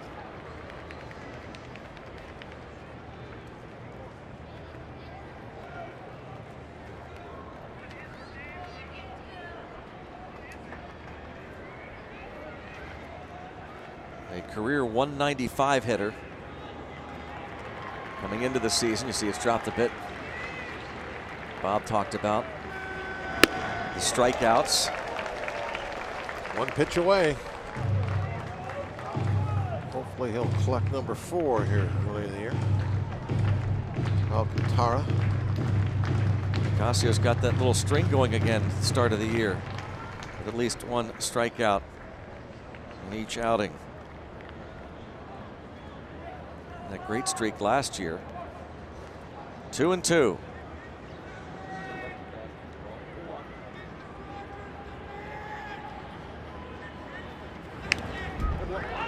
'97 upstairs. Just does get a piece of it to stay alive. Billy Hamilton on deck. 0 for 3 against Taillon.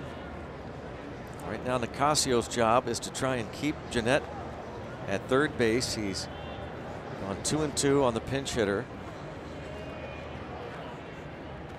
Jim Riggleman, bench coach, talking with Brian Price.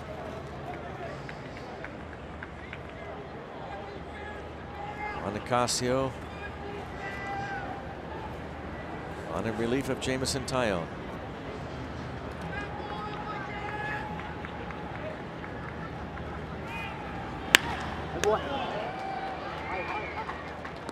Slaps the breaking ball away.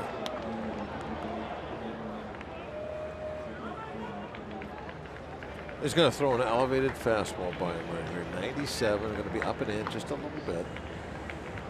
In the strike zone, the up and in corner of the strike zone.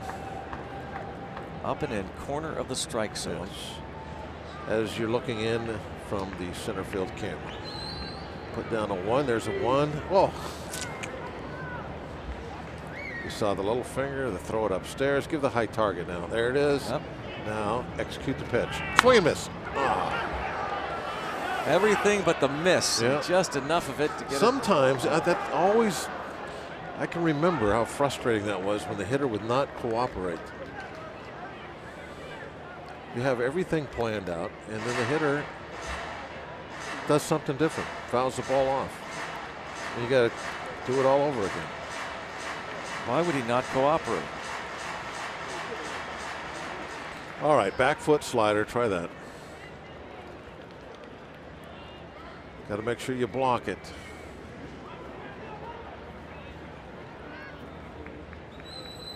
Come on, put down a 3. No, go. Oh, again. They're going to go back to the higher. Same pitch. Out of the zone. Same pitch. Do it again. Make him really chase.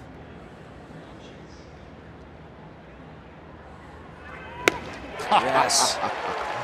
Juan Nicasio gets the pinch hitter, Alcantara. 2 down.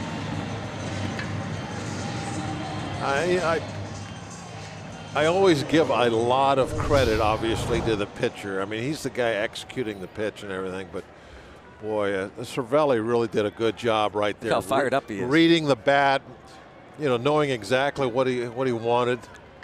You see, he tried to call time, didn't get it. Well, that was part of Cervelli's plan too. You saw him there telling him, stay set a while. Hold the ball in the set position before you throw it. And Cervelli even pointed, I think, to his head, like get him thinking.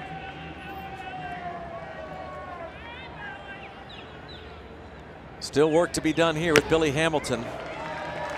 Talked about how Jameson Taillon was able to get him. Well, here's what Bob was talking about here. Wait a minute. Wait, slow down. Now, when you come set, there you go, set. Hold on to it a while. Hold on to it. Maybe a count of 4. And after that, he even kind of pointed to his head a little bit. And this time, he's like, speed it up. Let's go. A little fister and just into the dugout. Well, that was a great example there of Cervelli and it's really fun, isn't it, to watch?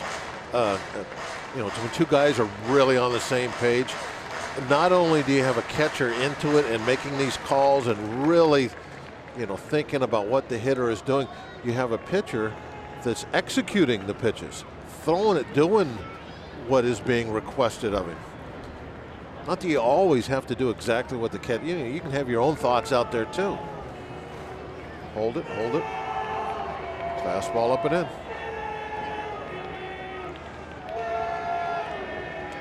Cervelli, hold it. Now let's go. Isn't that awesome? That is really phenomenal to watch, as you say, these two guys right on the same page. And Cervelli just quarterbacking the situation. Now Nicasio takes the walk behind the mound. Good Stu looking out there.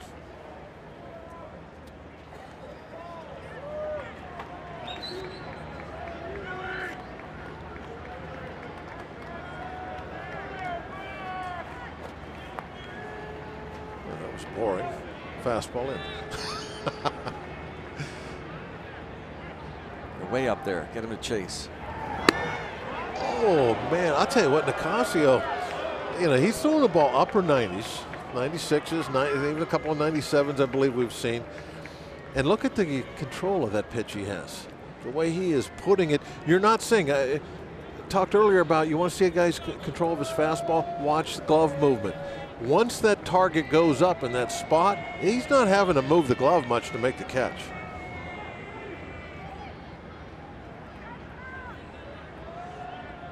Look, he wants this one down. Wow. A change up into center field, a liner, and Hamilton gives the Reds the lead again. What a job by Billy Hamilton. Yep, Billy Hamilton did a great job there. I think Cervelli wanted that ball to bounce. After he gave the sign, he pointed in the dirt out by the plate. I think he really wanted a pitch to bounce. Now this was low, but ahead 1-2, not where he wanted it. And Nicasio, he's really upset.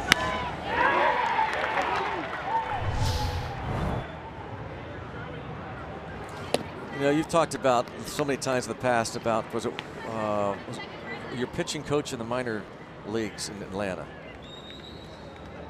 Oh, Johnny Sain. Johnny Sain, about throwing pitches with conviction. I don't know that Nicasio was sold on that particular pitch. Good point, yeah. And I think he was just kind of upset that, I don't know, it could be wrong, Bob, but you also talk about as much as, the catcher puts those signs down, it's up to the pitcher to decide what to throw. Yeah, right. Yeah, I mean, if he doesn't believe in it, he's not going to get the best. And, maybe there was some second thoughts there when he shook yes to the changeup. You never know. Yep. It could have just been, hey, simple as I left that pitch up a little higher than I wanted. Might have been upset at himself for not bouncing it. Yeah, that's true. You never know. Well, we're going to keep it here for the 7th inning stretch. We sing, take me out to the ball game.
Reds took a 1-0 lead in the second inning against Jameson Tyone. Pirates tied it in the bottom half of the third.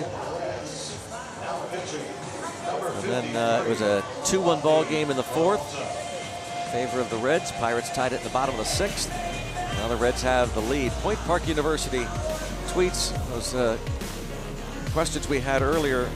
See a few Bulldogs and at least one Boston Terrier. 2 French Bulldogs, 2 English Bulldogs. Boston's have more pointed ears. More pointed ears, good point. 3 on the left are Bulldogs, American or English. Black one on the right is a French Bulldog. So what was that shot we had earlier? Oh yeah, definitely. The ears they're rounded. They're not pointed enough. I didn't pick that up the first time when I was looking. Yeah. Thank you for that. We knew we'd get the good responses as Josh Bell grounds the first pitch from Wandy Peralta to short. You know, as you know, Greg, I'm not a huge social media type guy, but I think it's so much fun when we can kind of almost like talk to the fans during the ball game, back and forth like that, to involve them and get their opinions on the dogs. And I mean, we do it on different subjects, but that's one of the things I really enjoy about it is asking questions, getting fans immediate feedback. Yep. You know, it's not like write us a letter. That's right. And we'll answer you in a couple weeks. Well, the trailblazer has been Steve Blass, and in terms of the broadcast crew, social media, he has paved the way. As always, in most subjects. Yep. He works a lot with Adam Elmore and Jason Steele and Tyler Graham in terms of Pete Toma. Oh, what do we got here?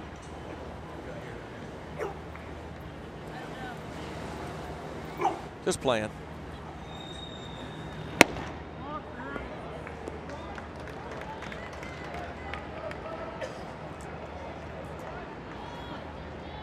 Down a run here.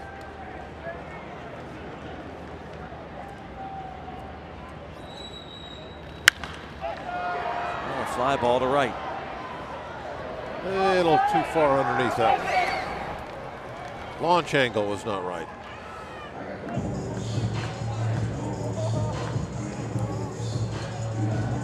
Just a reminder, as you enjoy a cold one, to look forward to Miller time later in the game, brought to you by Miller Lite. Billy Hamilton's 2 outs, single to center, brought in Scooter Gennett.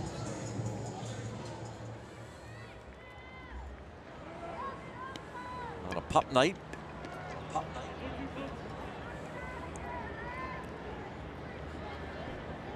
I forgot to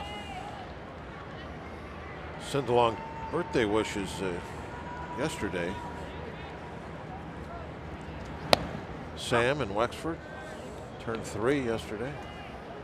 Sam in Wexford? Yeah. Is that a pup? Yeah, my Sam. What about Tommy?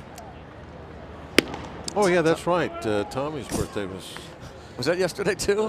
He was a couple days before that. We had oh yeah. Oh, by the way, my son. Yeah, Tommy. Make sure you get Sammy's in, but oh, by the way, Tommy. Hey, you know, older you get a little older, that the puppy becomes the children. That's true. Well, we're on the birthday wish list. Jared Orwell, the starting shortstop for the North Allegheny JV baseball team. Happy birthday to Jared today. Pirates bullpen, Daniel Hudson, Trevor Williams. And they has a good season. 1, 2, 3. Bucks down a run.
party of the Pittsburgh Pirates and may not be reproduced or retransmitted in any form.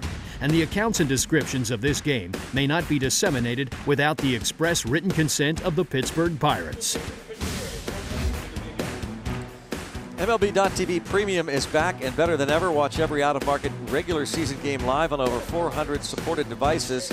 Plus, get a free subscription to At-Bat Premium. Blackout and other restrictions apply. Visit MLB.TV for details.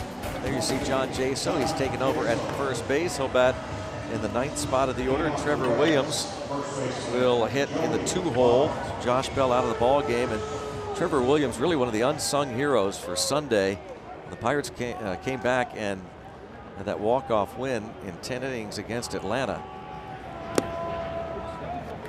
Pitched 2 scoreless innings against the Braves, the 8th and the 9th, and Williams struck out 3 batters in a row, including Freddie Freeman.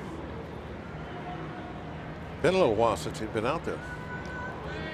To show any ill effects at all. Marte. Yeah, boy, look how dirty that uniform is from that head first slide.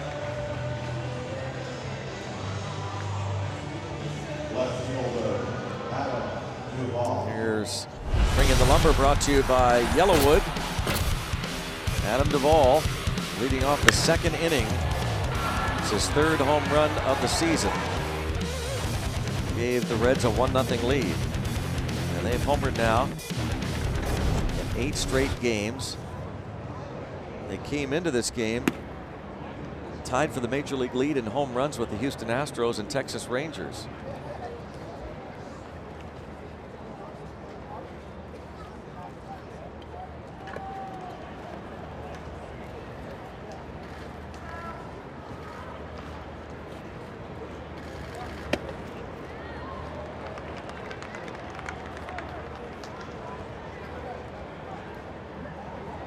Reds trying to win their 3rd straight series to begin the year.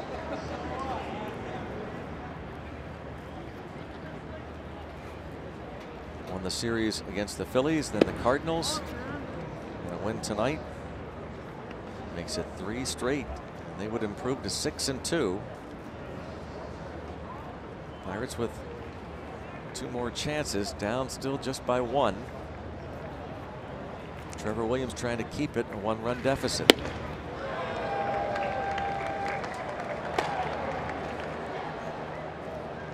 Raciel Iglesias in the bullpen for Cincy.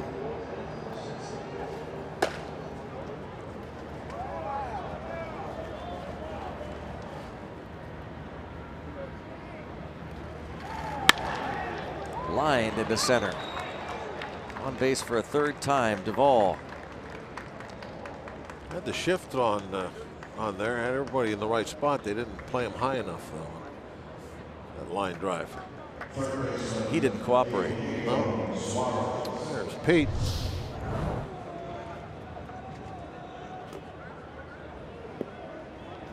And Jay Hayes kind of gave a little wave as it went by. Oh, can't get that one. That's a little too far up there for me.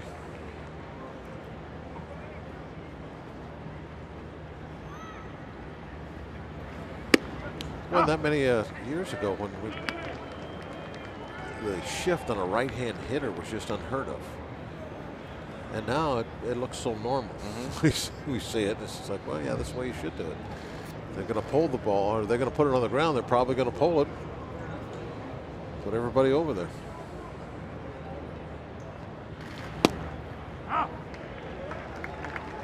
It's the Brewers.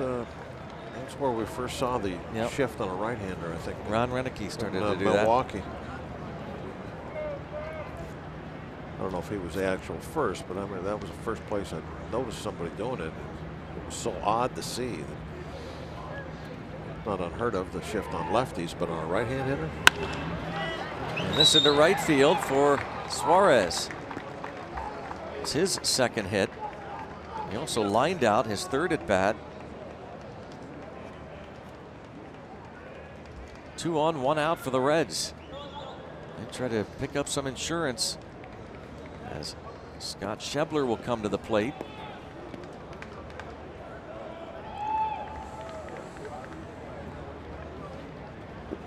Joey Votto kept in check, but others in the lineup, Suarez, Duvall, Scooter Gennett, and Billy Hamilton.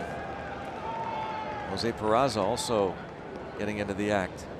Billy Hamilton, the RBI single to give the Reds the lead. We talked about this last night, the chat we had with Marty Brennaman before the game, that Billy Hamilton is the most impactful Reds player he has ever seen in his 44 years as a Reds broadcaster. That's a strong statement, isn't it? And all the other guys, he mentioned them. You know, the Morgans, the benches, they were great, obviously. Well, Hall you of know, Fame I players, think but what might be the difference is, though, that if one of those guys, you know, took the month off, there was a whole bunch of other guys who would, you know, could pick up the That's a slack great on those point. teams. Yep. Where Hamilton, I mean, he obviously on this club, he makes things go. Yeah. And it's I mean, we have witnessed now Billy Hamilton. He has really, you could, it's not hyperbole to say he has won games on his own for the Reds against the Pirates in the last couple of years. Yes. When they have kept him off the bases, the Pirates have won. But and the Pirates were 10-9 in the 19 games last year played against Cincinnati. But when they win, you could bet he's involved. And with his glove, too.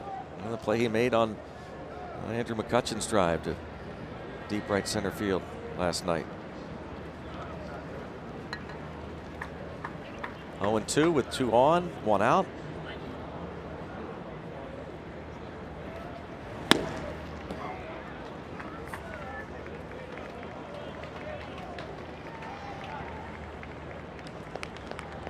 Jameson Taillon, 6 innings, 2 runs, 4 hits. No decision for him. Juan Nicasio gave up the run in the 7th. And now Williams.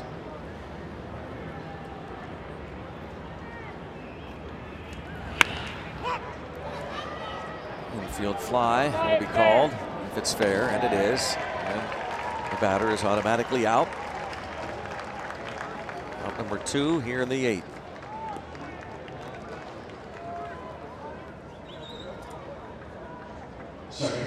Now Scooter Gennett.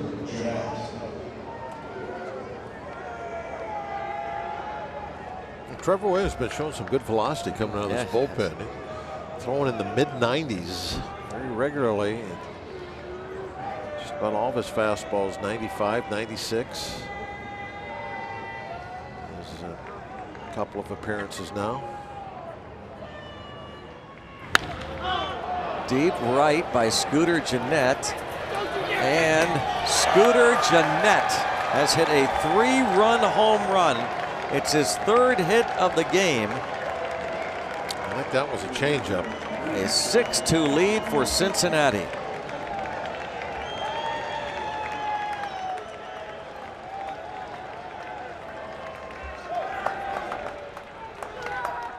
Gennett released by the Brewers toward the end of spring training. The first pitch changeup, and it's just right down the middle. Mid-thigh, middle of the plate.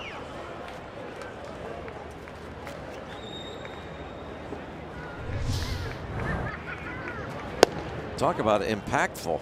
Well, Gennett. Yeah, that's a swing that really hurts you right there. I mean, you're not wanting to give up a single and get that insurance run in, and it goes over the fence. Man, what a difference now for the last 2 innings. Got to get 4 runs. A base hit for Barnhart.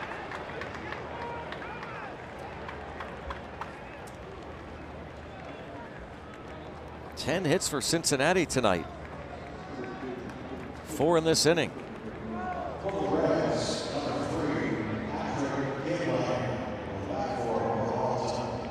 Scooter Gennett now with his hometown team. Born in Cincinnati, family moved down to the Sarasota area when he was about 9. Things that, well, obviously he got let go, but things are getting stale for him there in Milwaukee.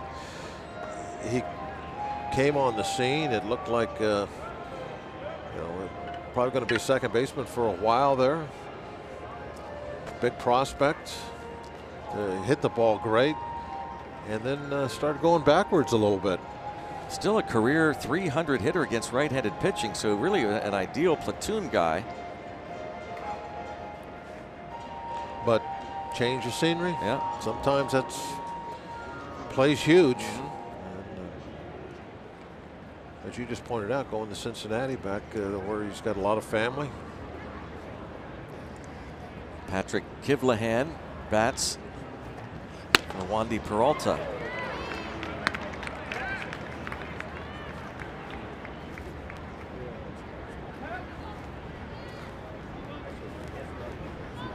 Jeanette homered last night. A 3-hit night in this one. And had Zach Cozart been healthy, I don't know how much we would have seen of Jeanette in this series. But Cozart was scratched with a sore wrist before yesterday's game, so they moved Jose Peraza from second to short, and Jeanette getting the call at second base.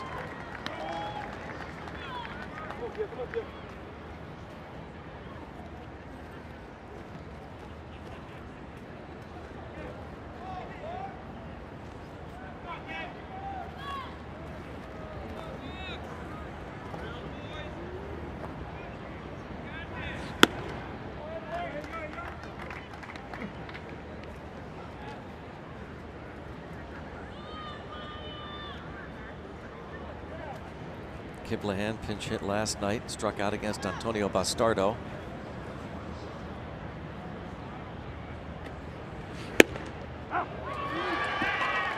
Damage done. Kivlahan down on strikes, but Scooter Jeanette, 3-run homer.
Homer expands the lead for Cincinnati.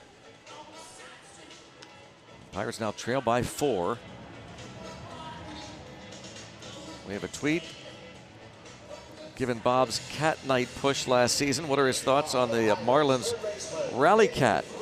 Thanks to Joey Frank Collins for that tweet. And the newest member of the Marlins team is the Rally Cat. Now they're asking for fans' suggestions on a name, and I guess the most popular name is currently Don Cattingly. Of course, the manager in Miami is Don Mattingly. But, you know, I think that this, from that video clip, you can see how much fun a cat night could be. That's just one cat. Yep. Could you imagine having 30 or 40 up here one night? It'd be tremendous. Yes. And I like the name Don Cattingly. So many people have tweeted us, texted us, emailed, got telegrams. Why are we discriminating against cat owners? That's I don't know. I don't know the answer to that.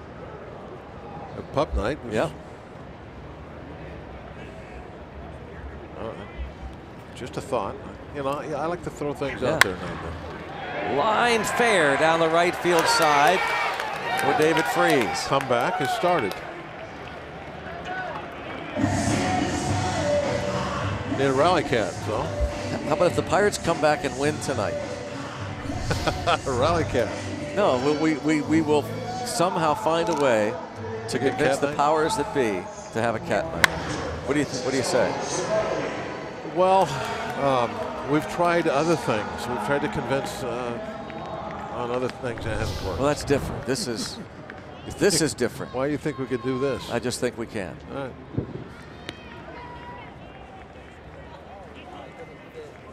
If we don't have a cat night, let's go. We will.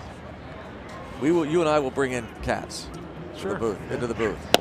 If they won't have them out there in the pavilion, we'll have them here in the booth. The question is, where are we going to get cats? It won't be tough. I see them around every now and then. Yeah. Now I'm allergic to them. Understand? So. What are you not allergic to?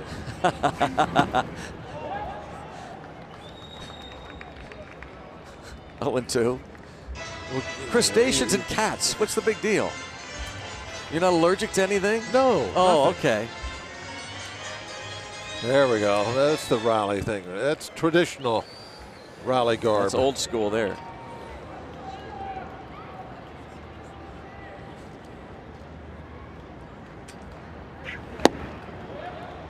Cirelli out on strikes. Blake Wood gets him. Marcell Ozuna homered twice, drove in 6 runs in the 8-4 win tonight for the Marlins over the Braves. Joe Block, Steve Blass calling the game on the radio side. Doran Check controlling things as the engineer. Josh Harrison, 1 for 3.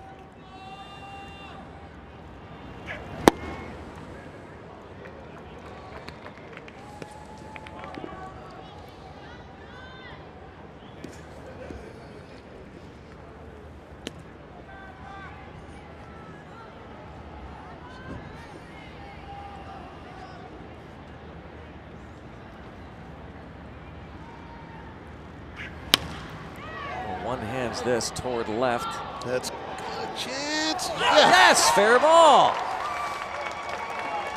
It has started. The dying quail. We'll bring in a quail if the Pirates come back. It was dying because a cat got it. Yeah. First and second with 1 out. There it is. Dying quail. Cat's got it. Josh thought, heck, yeah, I'm out. Josh was not happy after that, but then look where it landed. Used his head. Well, Brian Price, he's going to go to the closer now.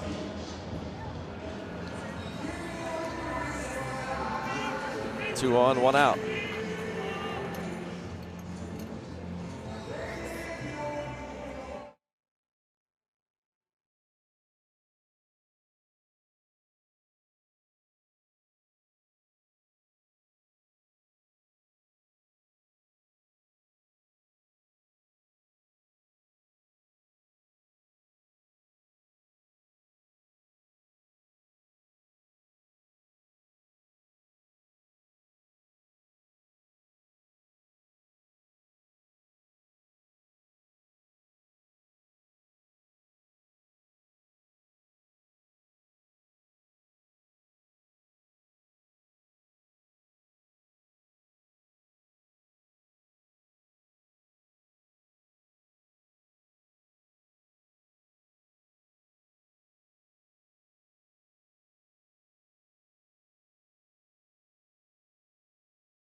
brought to you by Barrel. Check out the Barrel Hot list at barrel.com. Now the only way to buy a car. And by Levin's, the official furniture and mattress supplier to the Pittsburgh Pirates. For the best quality, service, and value, shop Levin's. Let's go Bucks! Pirates down 4 runs here. Bottom of the 8th, they have 2 on, 1 out.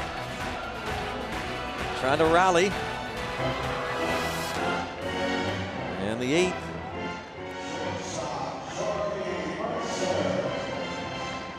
Raisel Iglesias. 2 for 2 so far. And save chances.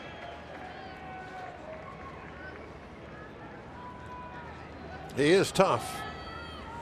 This past Friday, he had a 2-inning save against the Cardinals. Had a couple last year. Moved in that closer's role. And a lot of talk around baseball, I guess, since the postseason about the use of bullpens and when to bring in closers. Can you expand their roles? Some teams doing that. Well, it really should have been more of a discussion over the years than it has been. I don't know why it took the World Series to kind of bring this about. It really kind of disappeared. When do you think? Like early 80s? Yep. And it became so 9th inning save, 9th inning save, 9th inning save. And so a lot of games were won or lost with your highest paid relief pitcher sitting on the bench in the 8th inning. And I believe that now people are starting to question, why do we have our quote unquote best relief pitcher sitting on the bench when the game is being decided?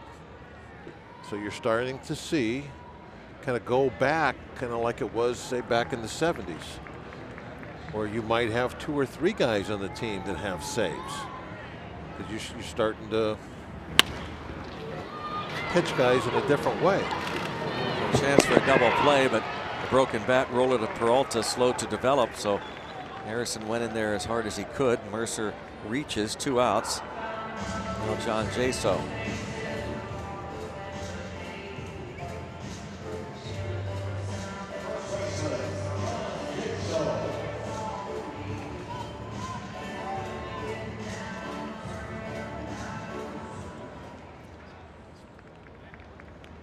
So after a pretty strong spring, looking for his first hit. We were asked today about the split grip. There's a pop up in the shallow right. Schebler will make the catch. So Iglesias comes on and gets the last 2 outs. Go to the 9th.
beautiful images from the Allegheny Health Network Supermo. Here in Pittsburgh, Reds up 6-2 in the 9th inning now. Trying the rally dance.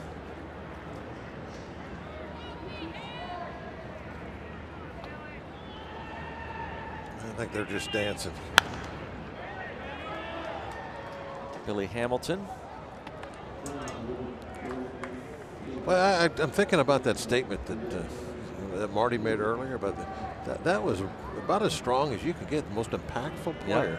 Yeah. And since he's been doing a Red games. Wearing a Reds uniform. 44 years? Yeah. Wow. Nobody, he says, nobody can take over a game like this guy. That's what he said. Yeah.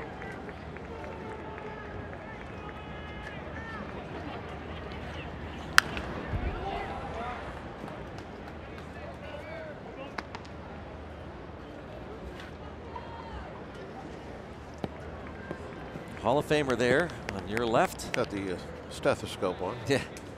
Jeff Brantley, Cowboy, color analyst. Billy Hamilton, second round pick in 2009. The question has been, since he came into the league, and many believed throughout baseball that he was not going to be able to hit enough, get on base enough to play every day. We talked about this again last night, the on-base percentage under 300 in his major league career. So analytics tell you that he shouldn't be a leadoff man. Those numbers as he is caught looking.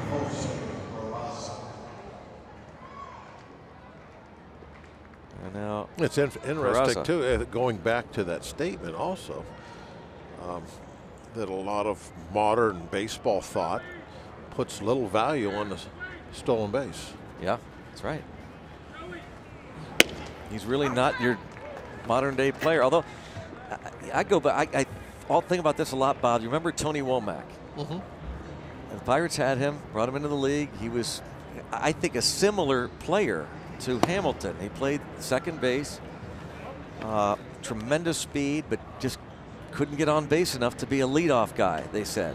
And eventually the Pirates let him go to Arizona, and he ended up playing on a World Series team. Well, it's if I remember also, didn't Tony Womack's arrival as a Pirate coincide with the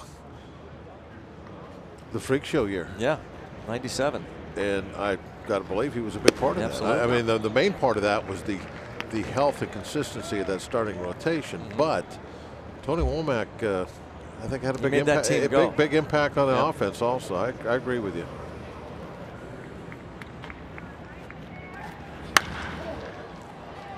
To right, McCutchen. Peraza is retired, 2 down.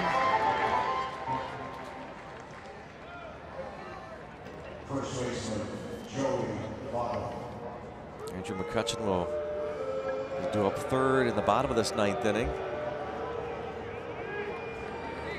Joey Votto, 0 for 4 tonight. He was 0 for 4 with a walk last night.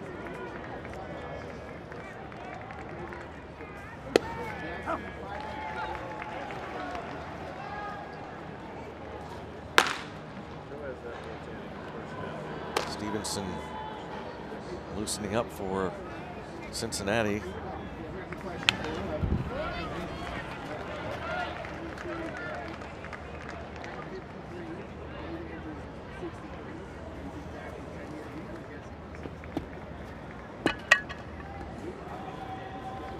Marte going to lead off. Still got the remnants of that head first slide all over the front of his uni. Wow. Joey Votto, a rare 0 for 5. Pirates down by 4.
travel to Boston. That makeup game against the Red Sox. Chad Kuhl will start for the Pirates. Coverage begins at 1:30 with Pirates pregame presented by WB Mason. There is Chad Kuhl between Tyler Glasnow and Josh Bell.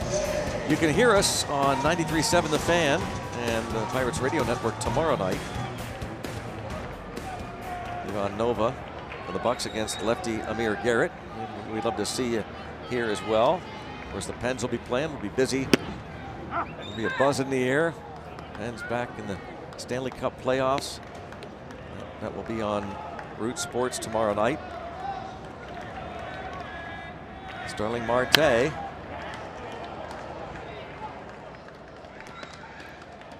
Oh, 0-2. Joey Votto 0 for 5 tonight. Jason Steele, our associate producer, tells us that this is his 1,276th game. It is only the 18th time he's gone 0 for 5 or worse. And wow, great recovery by Iglesias. Man, what heck a of a play. He was smiling. He's got a reason to smile. Marte probably as quick as any right-hand hitter in the league at getting to first base. And once this ball was deflected, I thought for sure that was going to go as a base hit.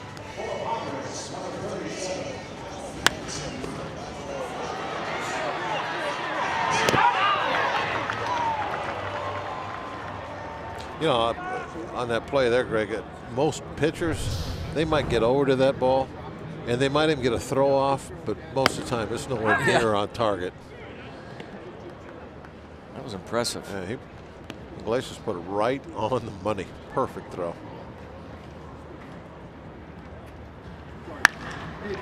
Alan Hansen pinch hitting. There's Hamilton. 2 outs. Had him played right.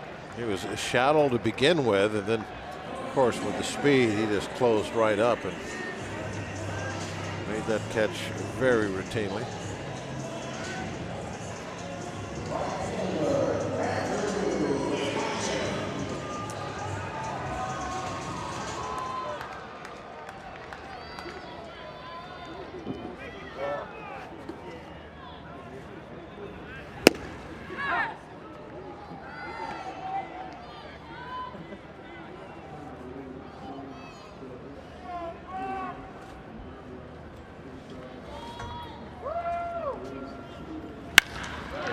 Hard, and Andrew McCutchen is aboard with 2 outs. On base for a 3rd time. It's his 2nd hit. A 98-mile-an-hour fastball able to ripped it into left. Turn on.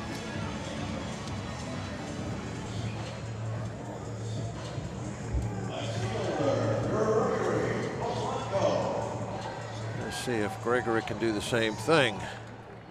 Iglesias does have that power heater.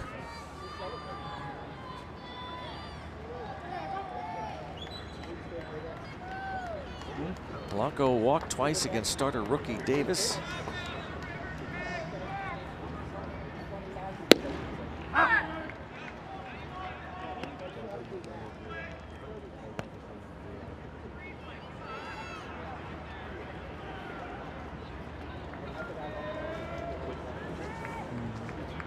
Not quite a shift.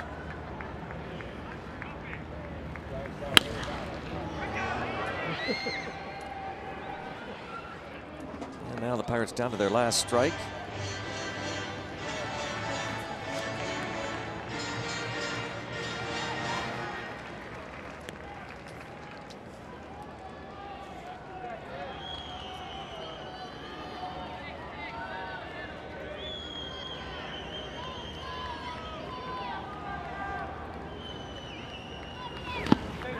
Did he go?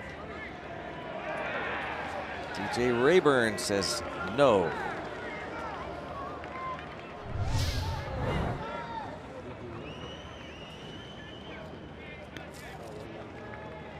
Definitely was the back foot slider. You saw it splash the dirt up in the air right in front of his back foot. So I'm going to try and do it again, maybe. And this time, not even a check swing.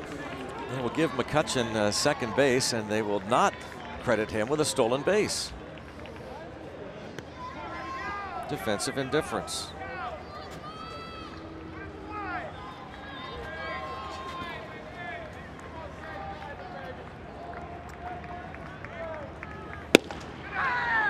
Close, full count.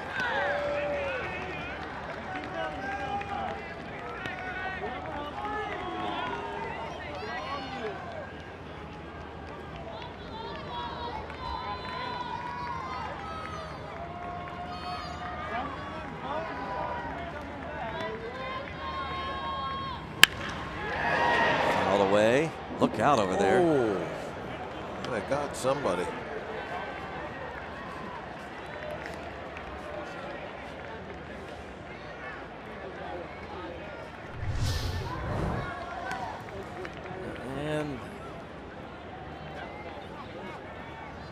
Not quite. No, didn't get anybody. Got the chair.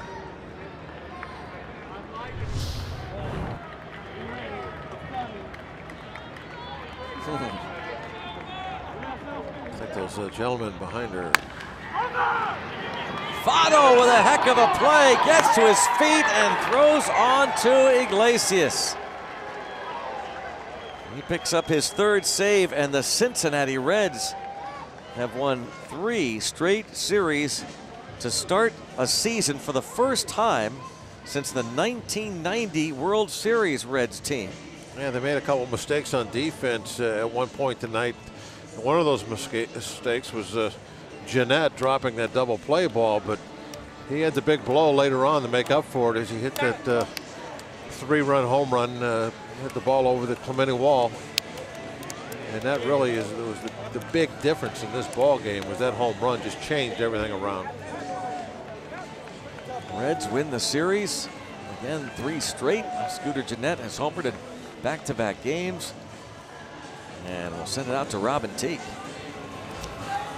Greg and Bob, thanks very much. And for the Pirates now, 2 consecutive losses. That sweep over Atlanta seems a little bit of a distant memory here as they lose this one, and obviously the really sloppy game last night against the Cincinnati Reds as well. Yeah, and when you look at the 2 games, the first 2 games of the series against the Reds, the offense jumps out at you. Obviously, last night, Glasnow did not have a good night. Taillon pitched very well tonight, even though probably not at his best.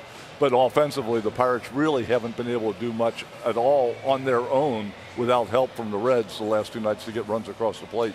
And Jameson Taillon is Miller Time, brought to you by Miller Lite, just as we promised earlier in the game. And Taillon, once again, continues to pitch well. Look, you go 6 innings, you give up 2 earned runs, you're going to win more than your share of games performing like that. Yeah, I mean, it's a quality start. And, Taillon, when he talked to the guys after he came out of the ball game, admitted, probably didn't have my best stuff tonight. He didn't have his best command. Kind of fastball command was coming and going. But, this is what Taillon does. When he doesn't have his best stuff, he kind of just keeps with it, stays with it, works his way through it, and 6 innings, 2 runs, you'll take that every single time, and just hope that your offense can get some support for him. Couldn't do much tonight as they lose to the Cincinnati Reds by the final score of 6-2. Coming up on Pirates postgame, presented by the Allegheny Health Network. We'll have highlights from this game. You're going to hear from manager Clint Hurdle. We'll go around the league. We will have plenty of analysis from Teak and a chance for the Pirates to win 1 game in this series. He'll preview tomorrow night's game and more coming up next.